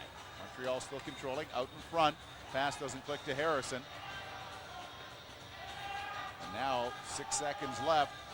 Harrison comes in, will fire one. King makes the save, loose ball, scooped up by Montreal. Shot, and again, King the save. This is something Calgary didn't get. It was some goaltending early on, and now Matt King has done a solid job to begin the second half. You're right, he's made a few good saves there. Kilbride, he's been busy, 4 goals. Shot goes in, Prepchuk turning, shot by Pallador. Pallador is cool, big time. Long lead pass, Kaluski being chopped by Toth. Kaluski over the shoulder, scores! What a beauty, and then gets hammered. You could see why Tracy Kaluski's the captain of this team, was the rookie of the year, and they expect big things from him. What control. You're going to see a good pass come from the other end, but watch the ball control by Tracy Kaluski. Watch him protect the ball here. Caleb Toth is all over him. Now watch this shot. Good power. We talked a little bit earlier on about the power he was getting with his over-the-shoulder shot. And watch this. He can't make a forehand shot. He totally fools Matt King on this. Nice then he goal. gets sandwiched. Yeah, he did. And, I'm surprised. Oh no, there was a penalty on the play. Ryan Campbell got a penalty for the hit after the play. So the double whammy. So the Roughnecks will have to kill a penalty. Steered ahead. Chopped by Alexander. Controlled by Cod. Roughnecks can't afford to give up the ball like that when they get it. Montreal very patient. Crosby dished into the corner, takes the return pass up high to Kaluski. Crosby again now working on the turn. Kaluski scores and gets nailed again, and now he is hurt. Montreal is not going to let their captain take punishment like that. Crosby in the middle trying to hog tie his man. This is the home of rodeo. Crosby and Pratt, one official draped over them. Kaluski still getting up slowly. In fact, he's not getting up at all. Well, another goal by Kaluski. He gets hammered the second straight time. He gets open just for a second. Let's watch this hit. One here, that one. Now, that's not so much a dirty hit, other than the fact it's maybe a second or two after the shot. But regardless, your superstar, Tracy Kaluski, you're Montreal, you're not going to let them get away with it, even if it's a clean hit. You want to send a message. You would like a team to be intimidated, afraid to hit your superstar. You're going to see him. He just slips in for a second. Going to see in a sec if the referee gets out of our way. He slips in. The pass from Harrison, the second hit, a little late. And that's a tough spot to get hit if your arm is up. And I think that's what happened. Sanderson will watch with interest as Kaluski gets up. Watch for more floor time from Sean Parnell and Derek Forbes.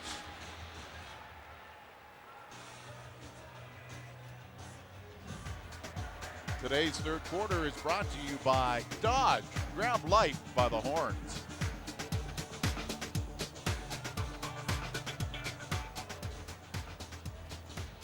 Kaluski to the bench.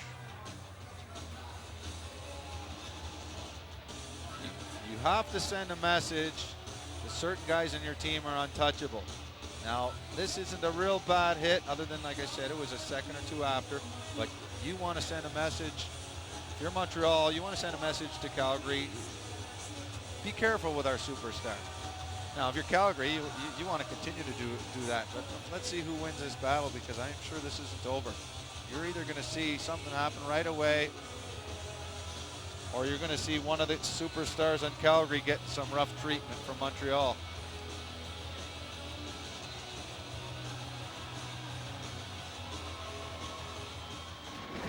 Molson Export National Lacrosse is brought to you in part by Speedy Auto Service. At Speedy, you're a somebody. By Doritos, the loudest crunch. And by Motorola. Intelligence is everywhere.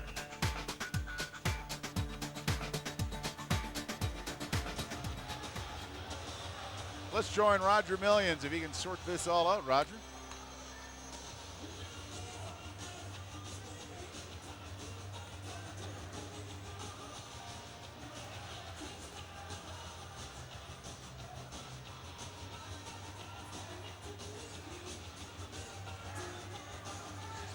Shy two men for 425 due to two majors.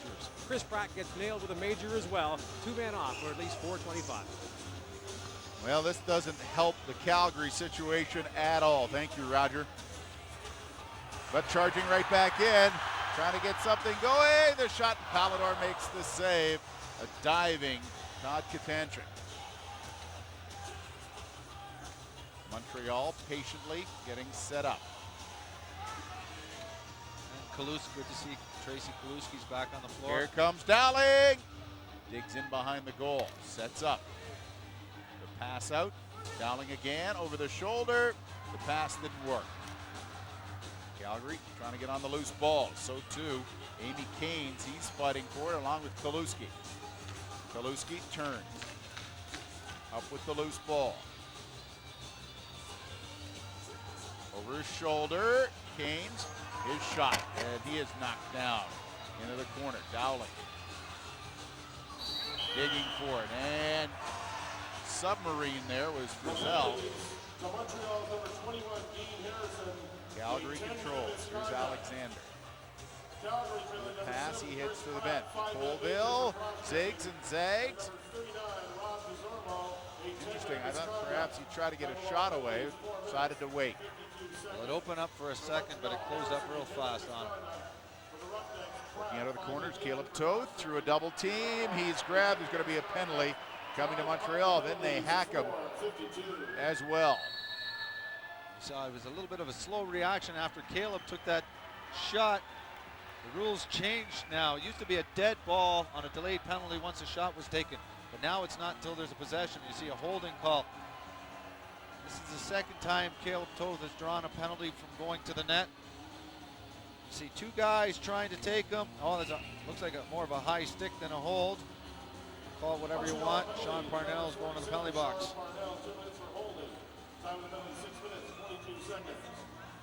Toth has got to continue going to the net because good things are happening for his team when he does. A lot of running room here. Dig in. The moves here on the double team. Oh, saved by Palador. You know, Prepchuk undressed two members of the Express. He has looked great one-on-one. He has just had no luck in close around the net. Palador's had his number. The defensive players haven't. That was a one, like you said, that was a one-on-two.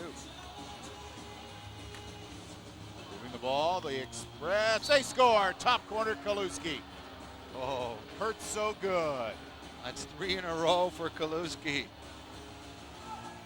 And he has taken some late hits. That time wasn't as bad as before. But that's a tough one. Prepchuk had a good chance. Palador makes the save, then up the floor. A little bit of an opening.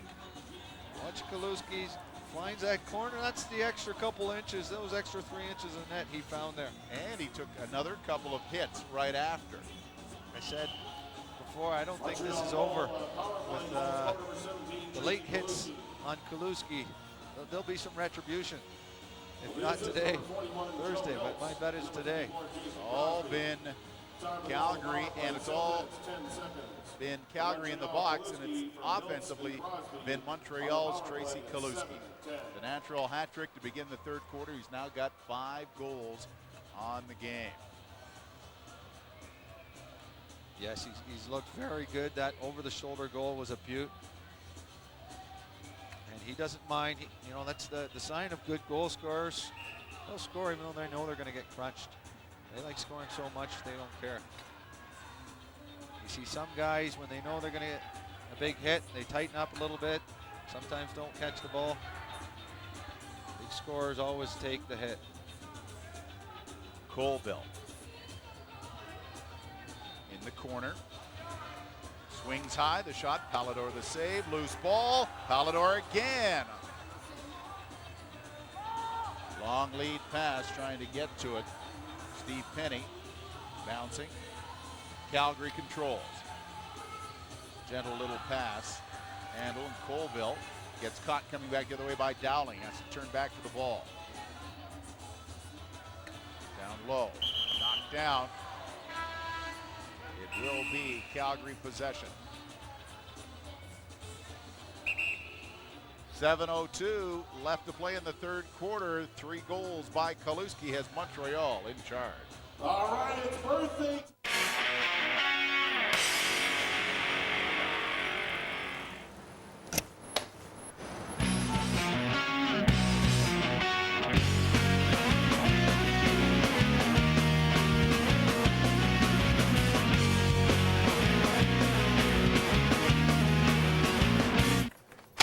With the Sony Mini Disc Walkman, you can record from the net.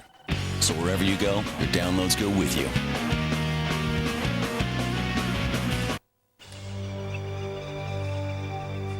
Is Mountain Dew in serious jeopardy? This generally harmless male will defend his domain with basic animal instinct. A fierce battle rages. Yet in the end, to the victor go the spoils. Hey man, how you feeling? Not bad. Until next time, do the do. Chris Hall of the Roughnecks has to find a way for his team to get 10 to get back in this game.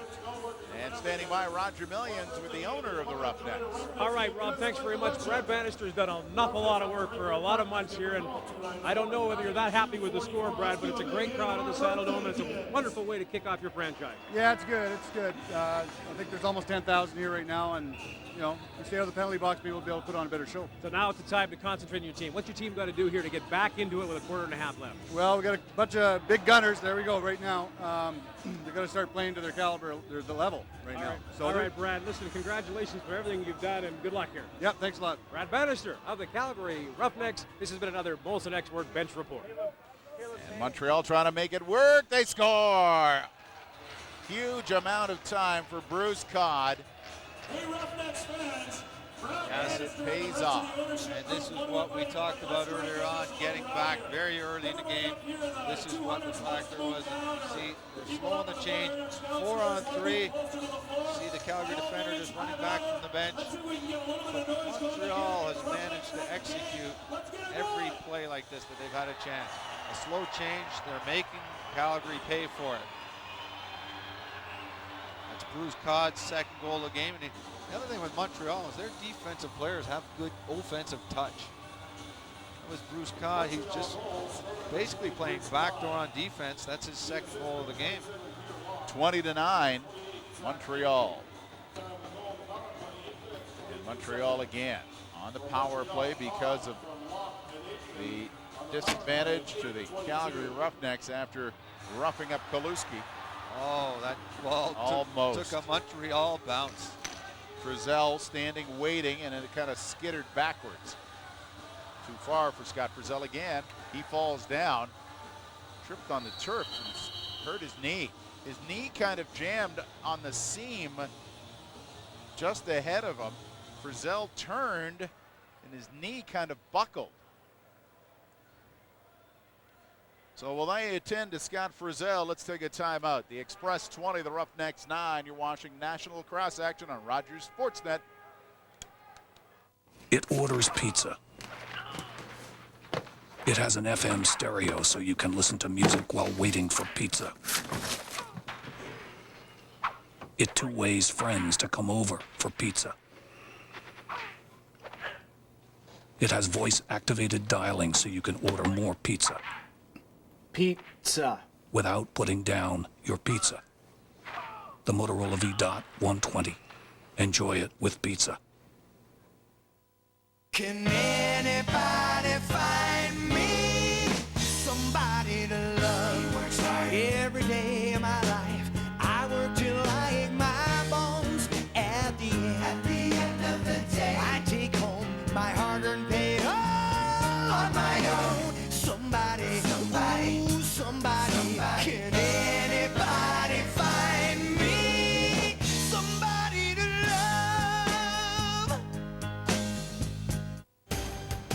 Hi everybody, I'm Leif Pedersen. Throughout the weekend on Sports Central, I'll be in studio offering my in-depth analysis on this year's Grey Cup. I'll tell you who's hot, who's not, and there may be some surprising predictions on Sports Central. Today's third quarter was brought to you by Dodge. Grab life by the horns. Scott Frizzell limped off the floor. He'll be attended to. Not put any pressure on the knee. Nice interception by Calgary. Montreal, though, takes it back. Kaluski. Somebody's getting and a penalty. Looks like it might be Montreal this time. Teddy Dowling is going to the penalty box. Strange to say, down by 11 goals with 20 minutes and 44 seconds left in this second half. Plenty of time if Calgary can get on a run. Well, they can use the power play now. Absolutely right. I mean, I won't lie, they need some breaks, but I've seen this happen many times. Montreal penalty to number 16, Manos. Power plays are sometimes the breaks you need. Prepchuk has it knocked away. Time of the penalty, 9:16. Comes out to Pallador. Pallador leads it out. Montreal. Crosby throws it and then heads to the bench. Hiltz. Oh, comes look back at this. and look out. Pratt knocks down Scott Ford. That's the old sneak out of the penalty box play. Pratt went straight to the ball carrier. Every player gets that once in a while. You come out of the penalty box, you catch somebody not paying attention. It is a Calgary power play now. They're late to get their fifth guy on here. Shot comes in off the end glass. They take the rebound and score.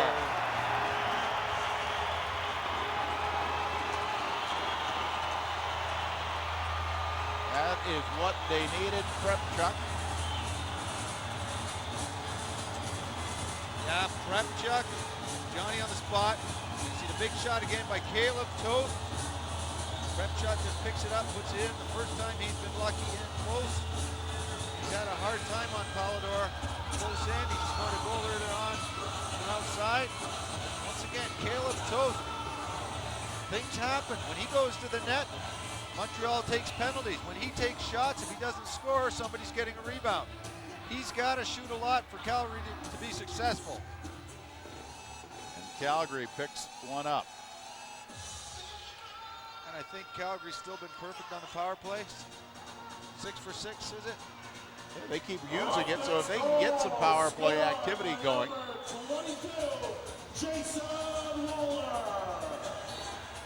Ted Dowling takes a little bit of a shot to the head, and he's going to get a penalty here, probably for goaltender interference. Here you see Dowling, he likes to go to the net. This is a new rule. You hit the goalie on a play like that, you get a penalty. And the more I think about it, at first I didn't like this rule, but I'm starting to like it. And the reason being is that offensive guys really didn't care about what happened to the goalie as they dove through the net. Now they have to be careful. And they make it work. 2 straight goals by the Roughnecks. Oh, Chris Panos looked good on this one.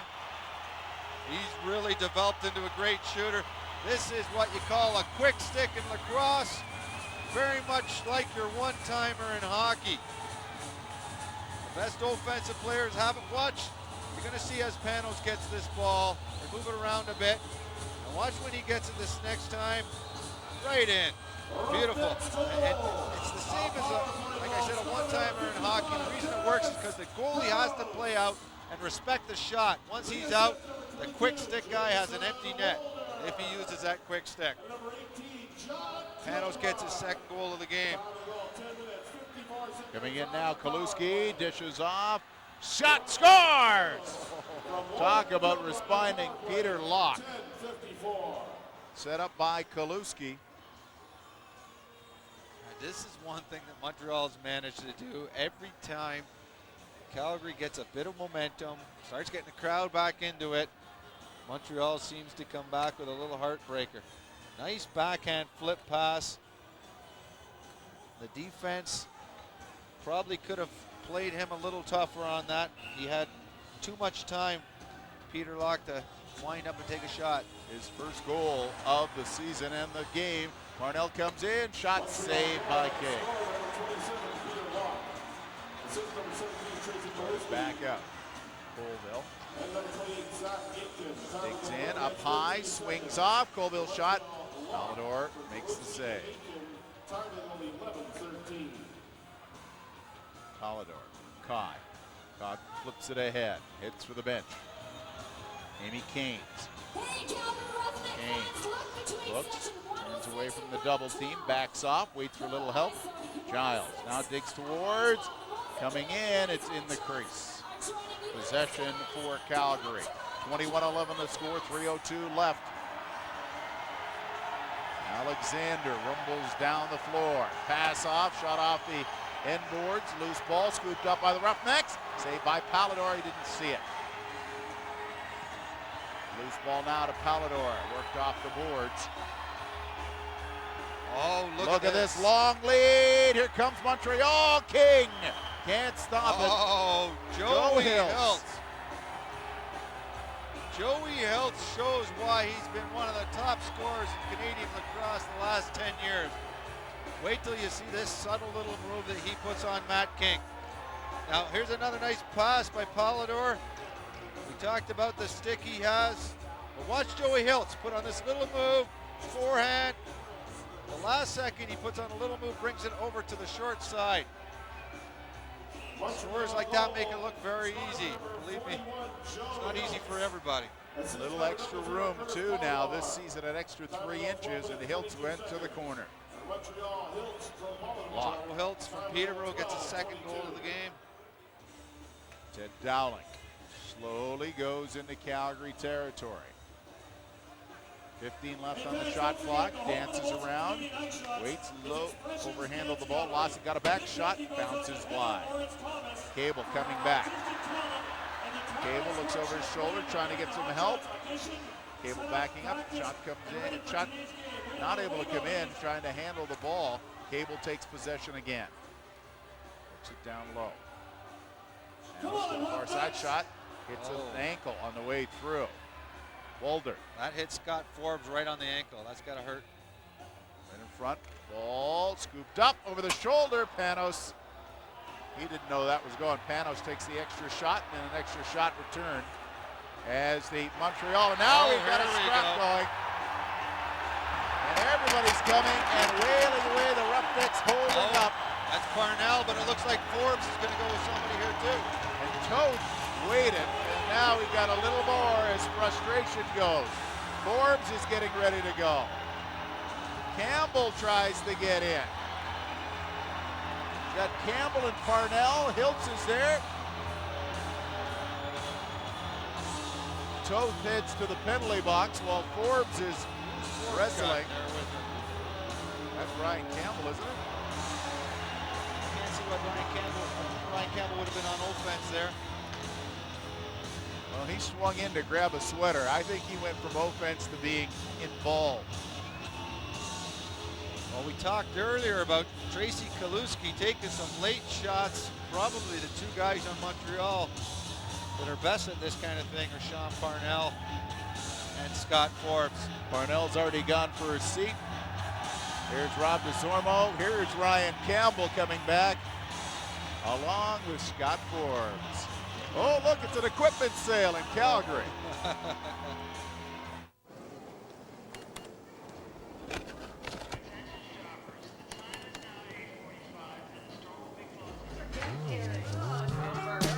Is it? Excellent. You seen the guy in the mailroom? Oh, talk about buns o' steel. Come to mama, big boy. Tostitos, chips, and salsa. Dig in. Let loose.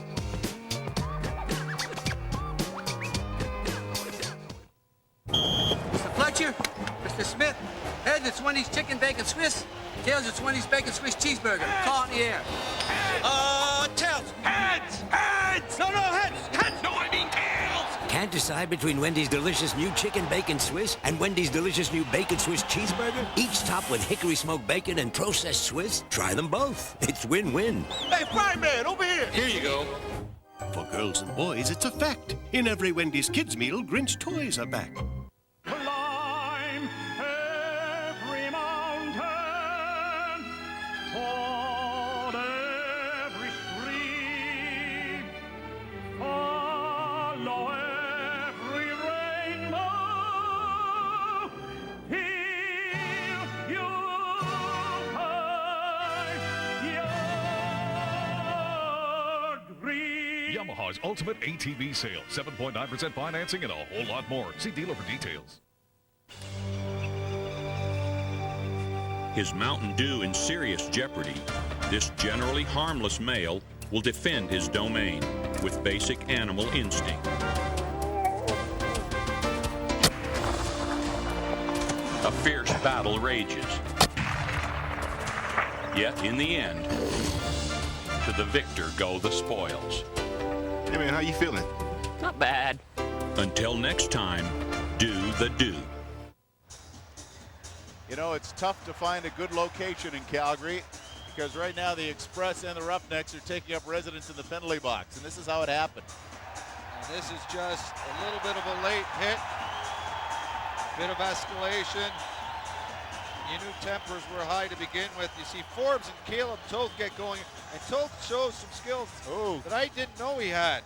But Toth also, after he wrestled Parnell, who rattled his right side of his head against the boards, Toth held up on him. Well, he did hold up. Once Parnell was down, he didn't swing anymore. But Caleb Toth, he's a great scorer. But look at the mouse on that. Well, that's not a mouse. That's a mountain. Yeah. And I guess if you play 4 years in the Western Hockey League, you learn a thing or two. And that's what Caleb Toth, not only is he a great lacrosse player, played in the Western Hockey League for 4 years. But he did show some restraint there too. I mean, Parnell was down. He could have continued and he held up. Well, off goes Scott Forbes. Now, there are bodies exiting left and right. Maybe Roger Million, you can straighten this out. All right, Rob. Well, I can give you as much as I can. I see Chris Panos scratching his head. He's wondering why he's been thrown out of the game. He's been thrown out of the game. Ryan Campbell has been thrown out as well. So 2 ejections as far as the Roughnecks are concerned. You can tell by the bench they're absolutely confused why it's happened. They're not sure. Again, they'll try to work that out. But 2 men are gone from this contest, Panos and Campbell at this point. Thanks, Roger. We saw Forbes head to the dressing room as well. Parnell is still sitting in the Montreal penalty box. And he's got company. Could be Hiltz, because Hiltz was also, no, it's Harrison and Parnell in one penalty box.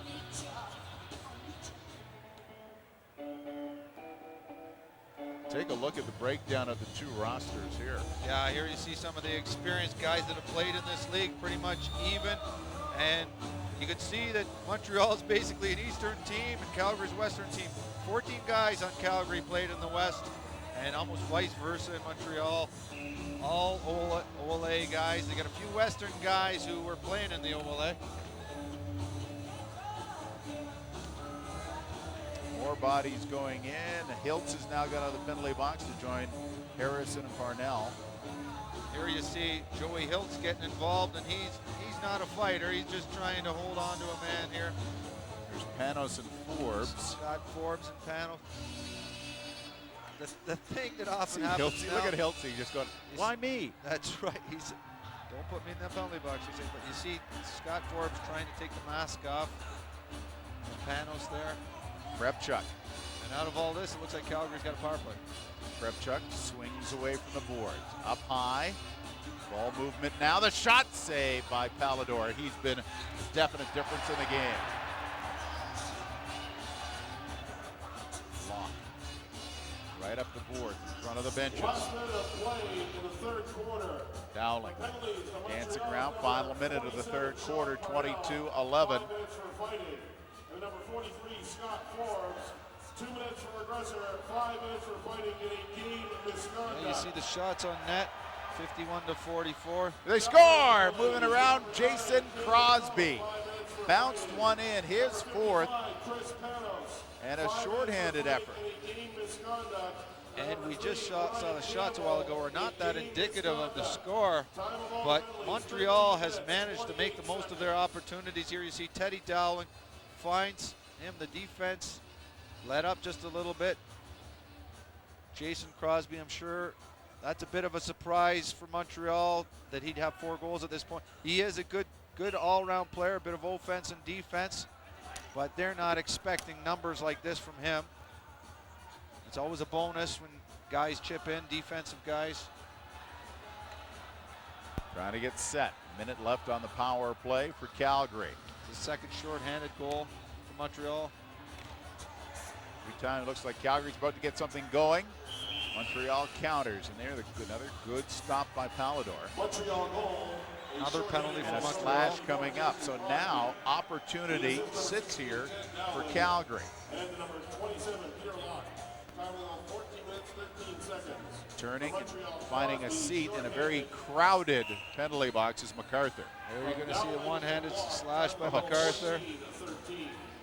To the side, they score! Colville, power play goal. Colville's second goal of the game. He's got Caleb Toth in the penalty box. A big power play gun. Rob Colville, who owns a gym in New Westminster, BC. Looking up at the scoreboard here, they can see the replays of their goals. Lock, lead pass, saved by King. Turning back, power play for Calgary. Time of goal, 14 minutes, 46 seconds. Moving in, and time runs out in the third quarter. 23-12 right now, the Express leading the Roughnecks. And LL action on Rogers Sportsnet.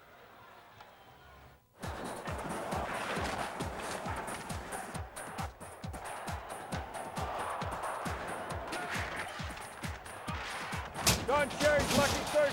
Hey, no bad luck here. You're gonna love it. It orders pizza. It has an FM stereo so you can listen to music while waiting for pizza. It two-ways friends to come over for pizza. It has voice-activated dialing so you can order more pizza. Pizza. Without putting down your pizza. The Motorola V-Dot 120. Enjoy it with pizza. Mr. Fletcher, Mr. Smith, heads, it's Wendy's Chicken Bacon Swiss. Tails, it's Wendy's Bacon Swiss Cheeseburger. Call it in the air. Tails. Heads. Heads. No, heads. Heads. No, I mean tails. Can't decide between Wendy's delicious new Chicken Bacon Swiss and Wendy's delicious new Bacon Swiss Cheeseburger? Each topped with hickory smoked bacon and processed Swiss? Try them both. It's win-win. Hey, Fry Man, over here. Here you go. For girls and boys, it's a fact. In every Wendy's kids meal, Grinch toys are back. Can anybody find me somebody to love? Every day of my life, I work till I ache my bones. At the end of the day, I take home my hard-earned pay all on my own. Somebody. Can anybody find me somebody to love?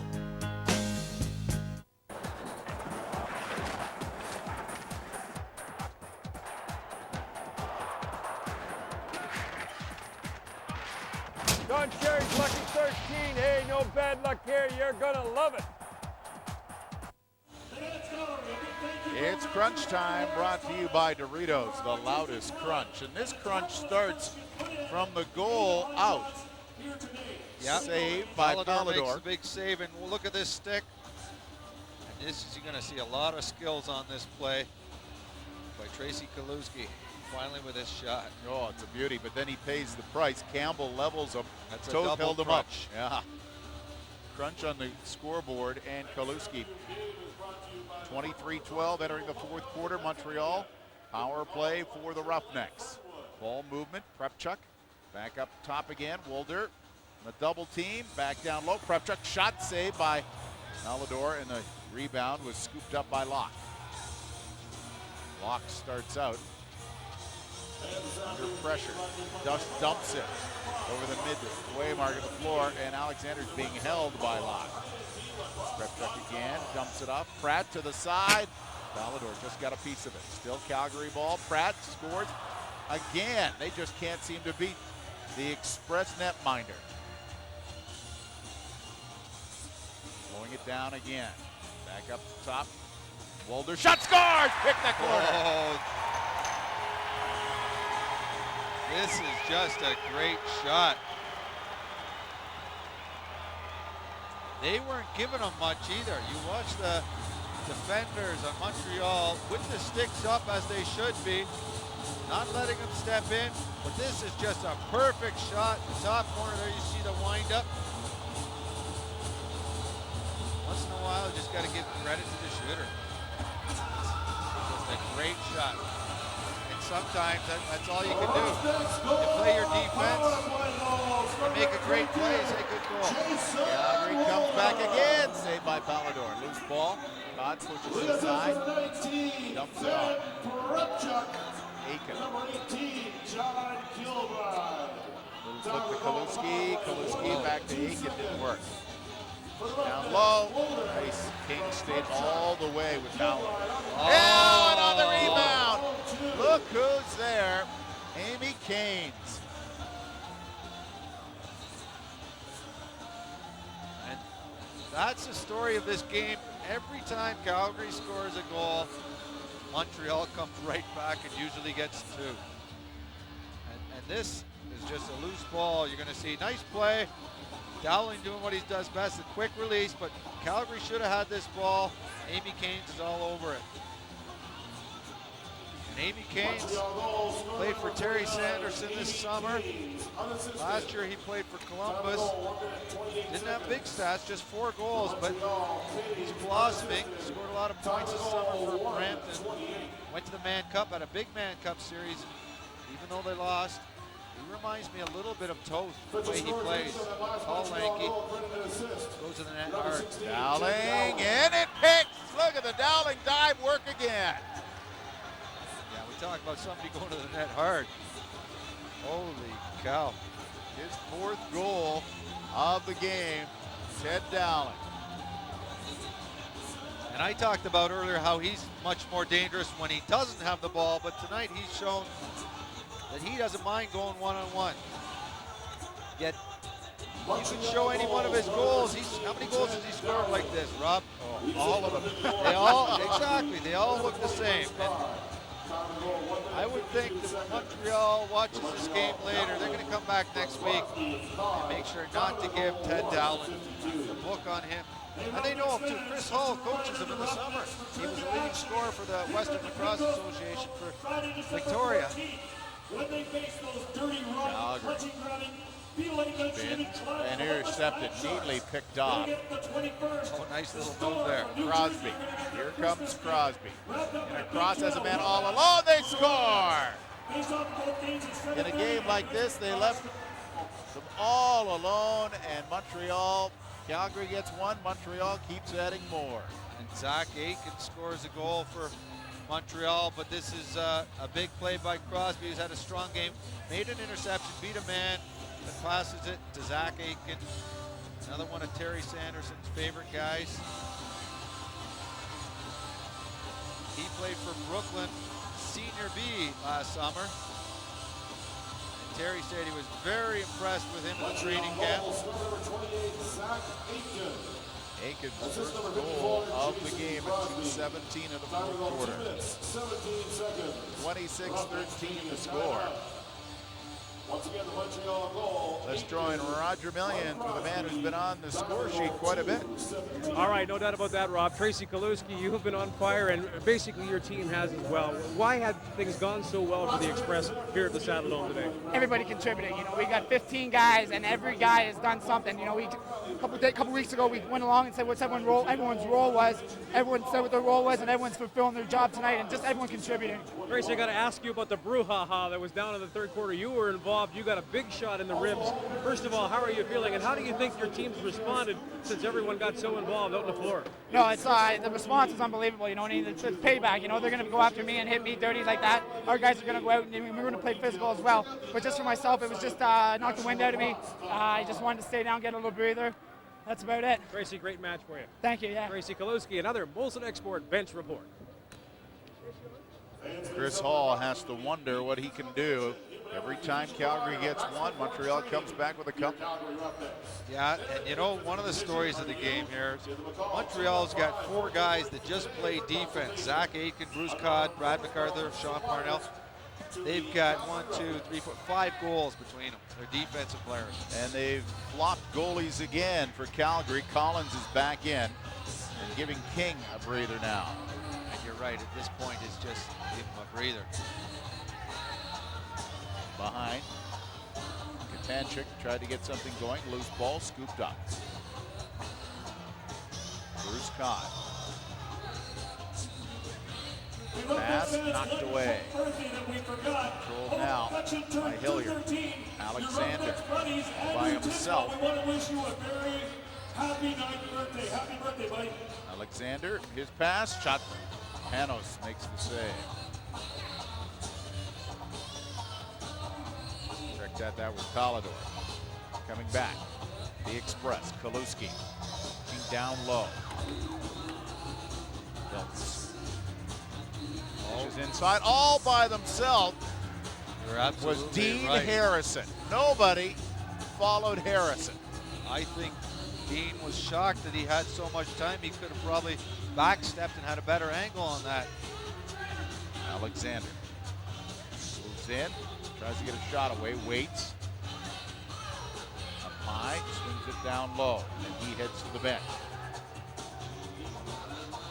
Swing off, behind the net, looking at the line, coming in, the shot, saved by Polidor again by Kilbride.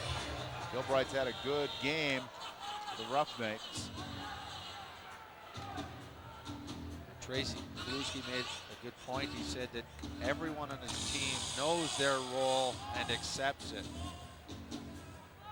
that's part of the key. And I'm sure after this game, Calgary might be talking about what all the rules are. Shot scores!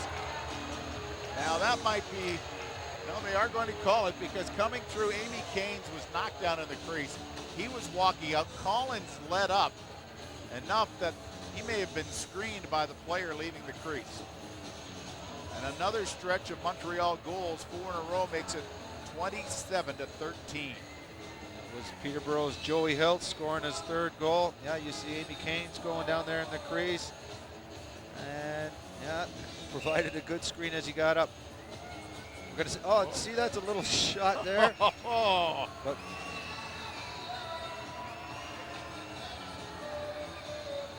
Calgary. Tangent.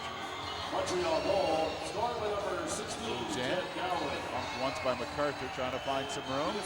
Shot comes in, Palador the save. Penny, and number 41, Joe Hiltz. Time to go 4 minutes, 16 seconds. Played 5 minutes. There we go. Got something right in front of the benches now. MacArthur's got his man down. the 3rd man in too. That's DeZormo all over him. Now you could bet whoever MacArthur got, I bet you it's one of their finesse players. I think it may have been Katanjic. Could have been Katanjic, and then DeZormo came over top. And this is still payback. Calgary's trying to get even again. Katanjic was at the bottom. We'll sort it out when we return.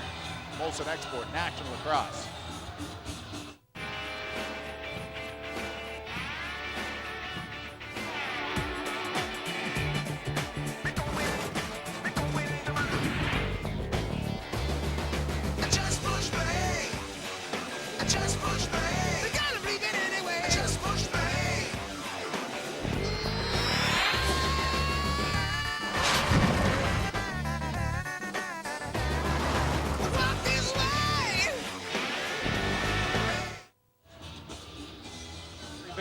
That's Brad MacArthur in the penalty box. He got mixed up with Todd Katanjic. Rob DeZormo came over top, and he's in the box. Let's take a look at our action around the net and the Speedy drive of the game, brought to you by Speedy Auto Service. And Speedy, you're somebody. This is the goal that made it 25-13, but I think it could have been any one of Ted Dowling's goals. He had a few goals that looked just like this. This is his favorite move. When he goes on one-on-one, this is the way he always goes. He goes to the crease, takes that dive. There's the Stroop swoop and the Dowling dive. Now the net's a little bigger, and you can dive across it, but I think Calgary next week, when they play Montreal, they've got to take that away from him. Force Teddy Dowling to go up high. Now there is a gathering, and the officials trying to sort it out. This is what happened. Look at MacArthur with his man, Katanjic, right in front. And when MacArthur and Katanjic got involved, DeZormo, there he came over top. Let's check in with Roger Millions. All right, thanks very much, Rob. Caleb Toth, it's been a wild one here. I know it's not the way you want it on the scoreboard. This one really has developed into a very physical affair. Yeah, it has. You know, we're getting frustrated. They're beating us transition. They're beating us to loose ball. They're pretty much just outplaying us. So we're getting a little frustrated, and that's when stuff happens. Okay, what good is coming out of it right now? Obviously, there's things you have to work on here in the final quarter to get ready for next Thursday night back in Montreal. Well, I think we've done well on our power play. We've scored a whole bunch of power play goals, but we got a lot to work on. You know, it's the first time we've all played together as a team, and you can tell it's our first game. All right, Caleb, thanks very much. Thank you. Caleb Toth, another Molson Export bench report. 9 Calgary power play goals this afternoon. And Rob, we went to the practice yesterday for Calgary, and they were telling us that it's really the first time that they've been able to get everybody together for a practice. Got a lot of guys commuting from Vancouver, and this is where Montreal has an advantage. They practice in Ontario, because a lot of the guys play from Ontario. They all travel by train down for the games, but they've been together many times already. Now this is a game of runs. It can be similar to basketball. One team starting to roll and picking up a lot of points, and that's been the difference for Montreal. Calgary scores on the power play. There's their 10th power play goal. 10 goals in a game is not bad, but They've got 14, but you hate giving up as many as they have. This play is very similar to what Kaluski did earlier on. You wind up for the big shot, hit the guy who cuts to the center. That's Boulder throws a pick. Boulder threw a pick on the top guy. It looked like they were trying to set up Toth for the big shot, but when he stepped around, Boulder went to the net. His third. Nice goal. Second in this quarter. 27-14. As Toth said, that's one positive they can take out of this game is all these power play Roughnecks goals. goal is Very good on the power play. again, Calgary has. 222, Jason Wolder. So Wolder's This third. is number 9, Caleb Toth. Caleb Toth may not be getting a lot of goals, but he's in on a lot of assists. Kilbride, who's been busy too, also picking up an assist. Less than 10 to play, fourth quarter. Here's a breakaway for Calgary. They score! Colville! This is the first time today that they've been able to catch, Calgary's been able to catch Montreal on the fast break. Only the second time in the game Calgary's put together a couple of goals in a row. Third time rather. You see Colville came right off the bench, caught Montreal on the change. Calgary's been burned by this a few times themselves. And I guess they're starting to learn. Going to and from the bench is a huge part of this game for National Lacrosse League. Colville with the hat trick. John Cable. Time to go 5 minutes, 38 seconds. For the Roughnecks, Colville from Cable, short-handed, the 5-3-8. Front, Montreal. In hot. Save there by Collins. Loose ball, handled, and it's going to be a penalty. The contact, I believe, with Collins. Penalty coming up. Will there be an extra one to See if even it Toth up? goes too. I don't know. Toth gave a late hit. Trotting off, it looks like. Is that Amy Caines?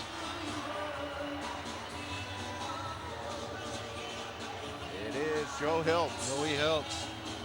Here we're going to see, let's see. Okay, I think we sent the wrong guy to the box. They sent the wrong man. It should have been Peter Locke. Yeah.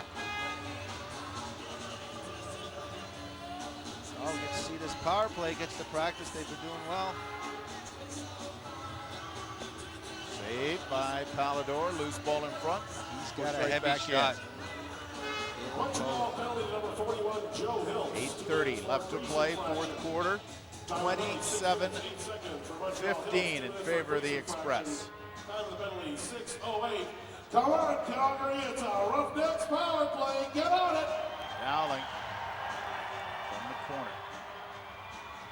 Time running out, 6 seconds left in the shot clock. Turning, shot goes wide. Calgary starts back. Power play again for the Roughnecks. Prep check up top to Toth. Ball movement now, Calgary. Toth moves in, a heavy shot bounces high to the rafters. That hit the lighting grid at the top of the Big Grove Saddle Dome. I thought we were going to have to run over to get that call. Catwalk.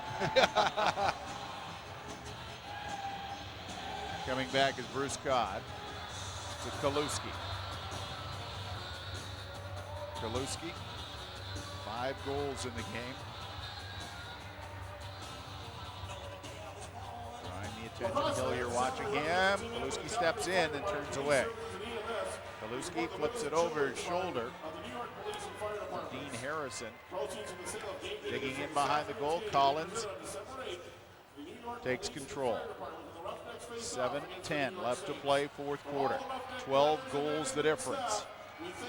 Coming back, Calgary, trying to set the power play up. Final 10 seconds left of the power play. Toth up top to Wolder. Wolder passes off. Ball movement is knocked away. Comes right back to the Roughnecks. Scooped up quickly by Locke. And trying to hit the breaker. That was Hiltz coming out of the penalty box. Collins a long way out. And he throws it into the crowd. And Joey Hiltz was drooling all over that one, just coming out of the penalty box as his team got the ball. The pass was just off a little bit. Now was talking about this being a game of runs. Tied at 3 in the first quarter. Montreal scored 7 in a row to take a 10-3 lead. In the third quarter, Montreal opened up with 4 straight goals to begin the third quarter. Then got another stretch of 4 straight goals in the fourth quarter. So Calgary never had a chance to really get back into it because of those runs. Our next game, it is the rematch. And if you thought this afternoon was frisky, next Thursday night at the Molson Center should be interesting. 6:30 Eastern Time, the Roughnecks at Montreal, 4:30 in the Alberta area. And a chance for the Montreal fans to get their first look at their hometown Express. They've received some good coverage in the newspaper, and now they score again, Amy Caines. It's the 43rd goal of this game. Most of our viewers are used to watching the Toronto Rock, the best defensive team in the league, who averaged 8 goals against per game. Last year, Buffalo, the most offensive team, averaged 18 goals offensively. And here we see these numbers just blowing that out of the water. Amy Caines scores his 3rd. And you know, the nets are bigger, but that's not everything. Hillier, the dish. Katanchik, the finish. Sorry, you're going to have to change that. That's 44 goals. I can't count higher than 50, so. And this is a nice feed, and Katanchik is going to the net, and we talked about the quick stick earlier on. And it's a nice play. Polidor has to come out to play that passer. Quick stick. Nice shot. Now, Calgary has to be excited about their offense, but defensively from goaltender out, it's got to be back to the drawing board. But it's probably served as a good eye-opener for them. Jaluski swings one wide, gets the ball right back, dives in. What a pretty play by the Montreal captain. Oh. You know, we didn't get to see Kaluski that much last year playing in Columbus, and he's better than I thought he was. Gets his own rebound. Watch these moves, nice stick. Oh, Montreal fans are going to be treated to this guy. 6 goals this afternoon. Come on down here to the Zamboni tunnel, and we'll cut you 29-16. Montreal goals, number 17, JC. Loose ball.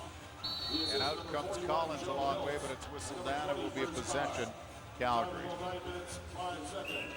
For Montreal, Kaluski from Hiltz and Todd. Time to go 9:05.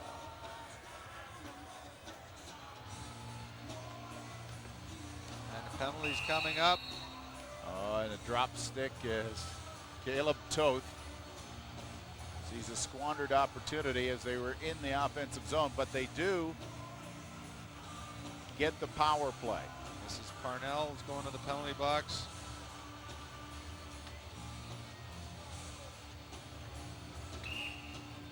We'll have to look in the record book here to find out what's the most goals scored in a game. I would guess that we were close right now. We'll have to check that out. Calgary with 10 power play goals of their 16. Come on, Calgary, it's a Roughnecks Walder, power play. shot bounces. Walder gets it again. Comes in, shot, saved by Polidor, rolls away. Digging forward was Peter Locke, who's got it again. Oh! Giles and Locke is crunched. Coming back though, Collins makes the save on Amy Caines. The penalty will go to the Roughnecks. Looks like Peter Locke wants to have a little talk with Chris Pratt, and that was definitely a high stick. We're gonna have a look at it. I honestly don't think it was intentional. Popped the noggin right off it. That's when your only defense is you tell the referee his strap must have been loose. He gets 5 minutes for that one too. That's another new rule in this league. High sticking. It's 5-minute major. I would have to think that would just loosen your chin strap too, a shot like that. His chin strap was loose. It wasn't loose before you hit me. There may not be this much scoring in the Grey Cup. And Calgary's involved in that. Power play, 5-minute power play to end the game.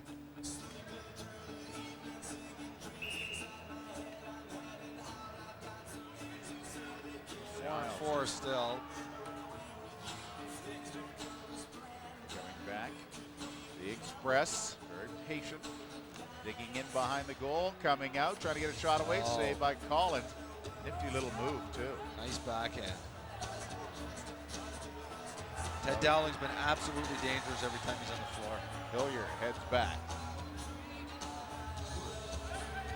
Tries to move in, the ball movement, little flip. Didn't get the shot away, over the shoulder. Shot to the side, Hilliard misses the open net. Shot comes in, Pallador the save. Calgary had an opportunity to get one more. Starting it back, Crosby. Flip it away, head to the bench. Now, this game's had a bit of nastiness in it, so I'm sure Montreal won't mind running up the score as much as they can. Kaluski with a shot towards the net. Hiltz picks up the loose ball. And a fresh clock for the Express. 10 seconds left in the penalty to the Express's Sean Parnell, and then they go on the power play. Door is open for Parnell. Out he comes. 3 minutes and 38 seconds on the power play for Montreal, and they're up by 13.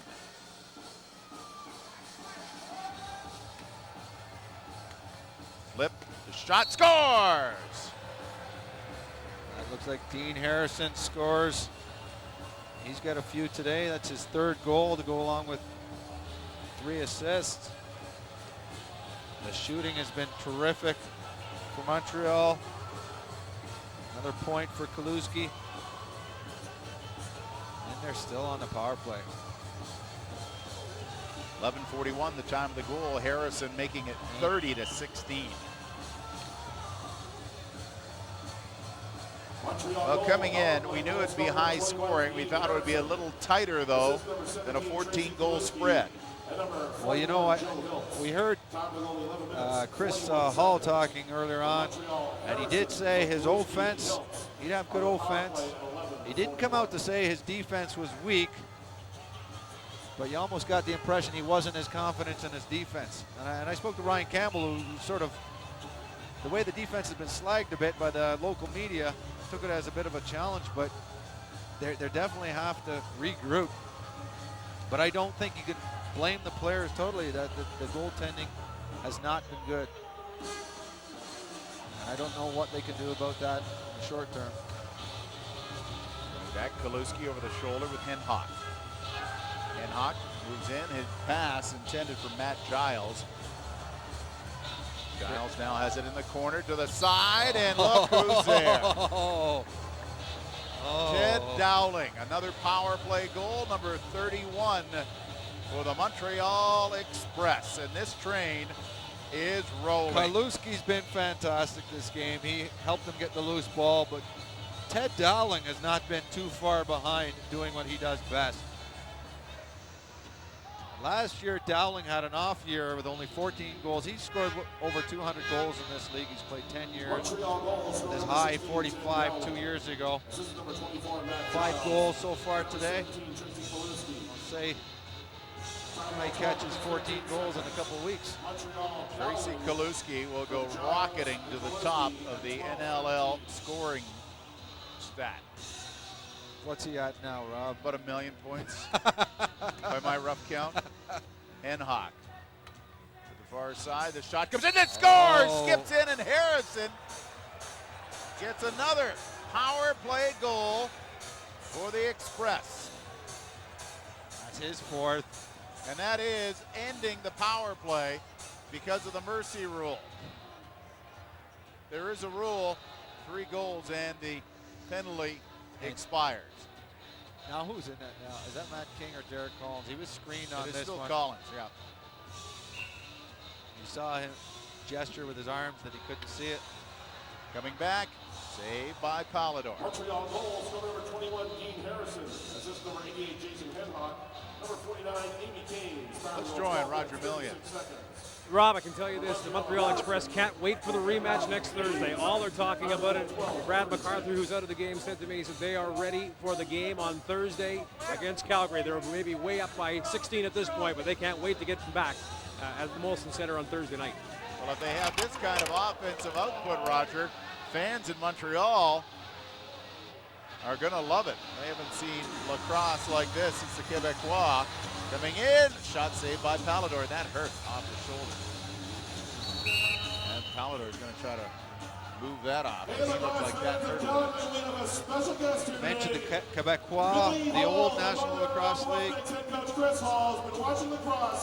Fourth quarter is brought to you by Yamaha Motors when you want the best, and by Canon, leaders in digital photography. Astonish yourself.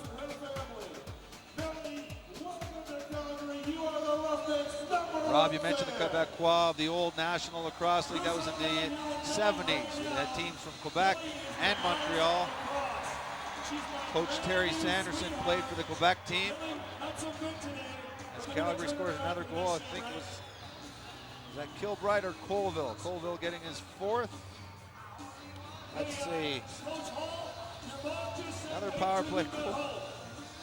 It's tough to say you can take something positive out of a game that you're losing 32-17, but the power play, 10 of 12. Colville's fourth. And it is 32-17. Ball goes back to Polidor. Immediately following the game, it is Hockey Central Saturday. Eric Trigger, Scott Morrison, Nick Kiprios, and Hawk. Minute remaining in the fourth quarter. Express not content to let up. Moving in, shot, score again!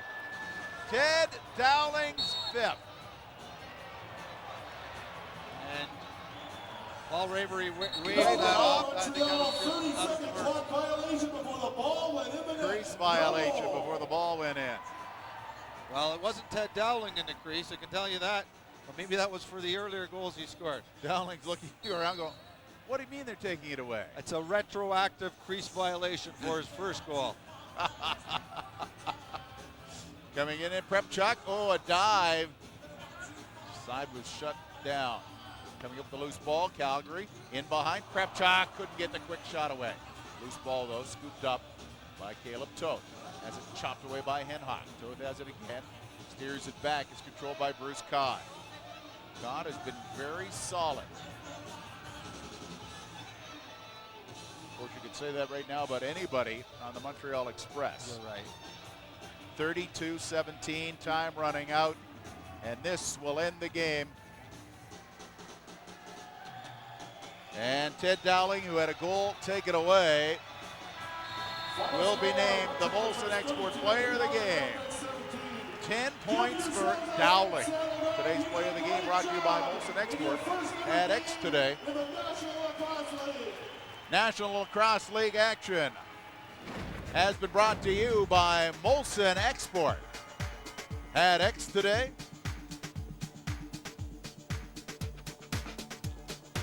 It was the Express runaway train. 32-17. Express beat the Rednecks. The Roughnecks replay next Thursday. For Roger Millions and Brian Shedd, I'm Rob Folds. Take care, everybody. This is Hockey Central Saturday. I will not be part of the Olympics. Patrick Waugh withdraws from Olympic contention. 1 down, but still 3 to go.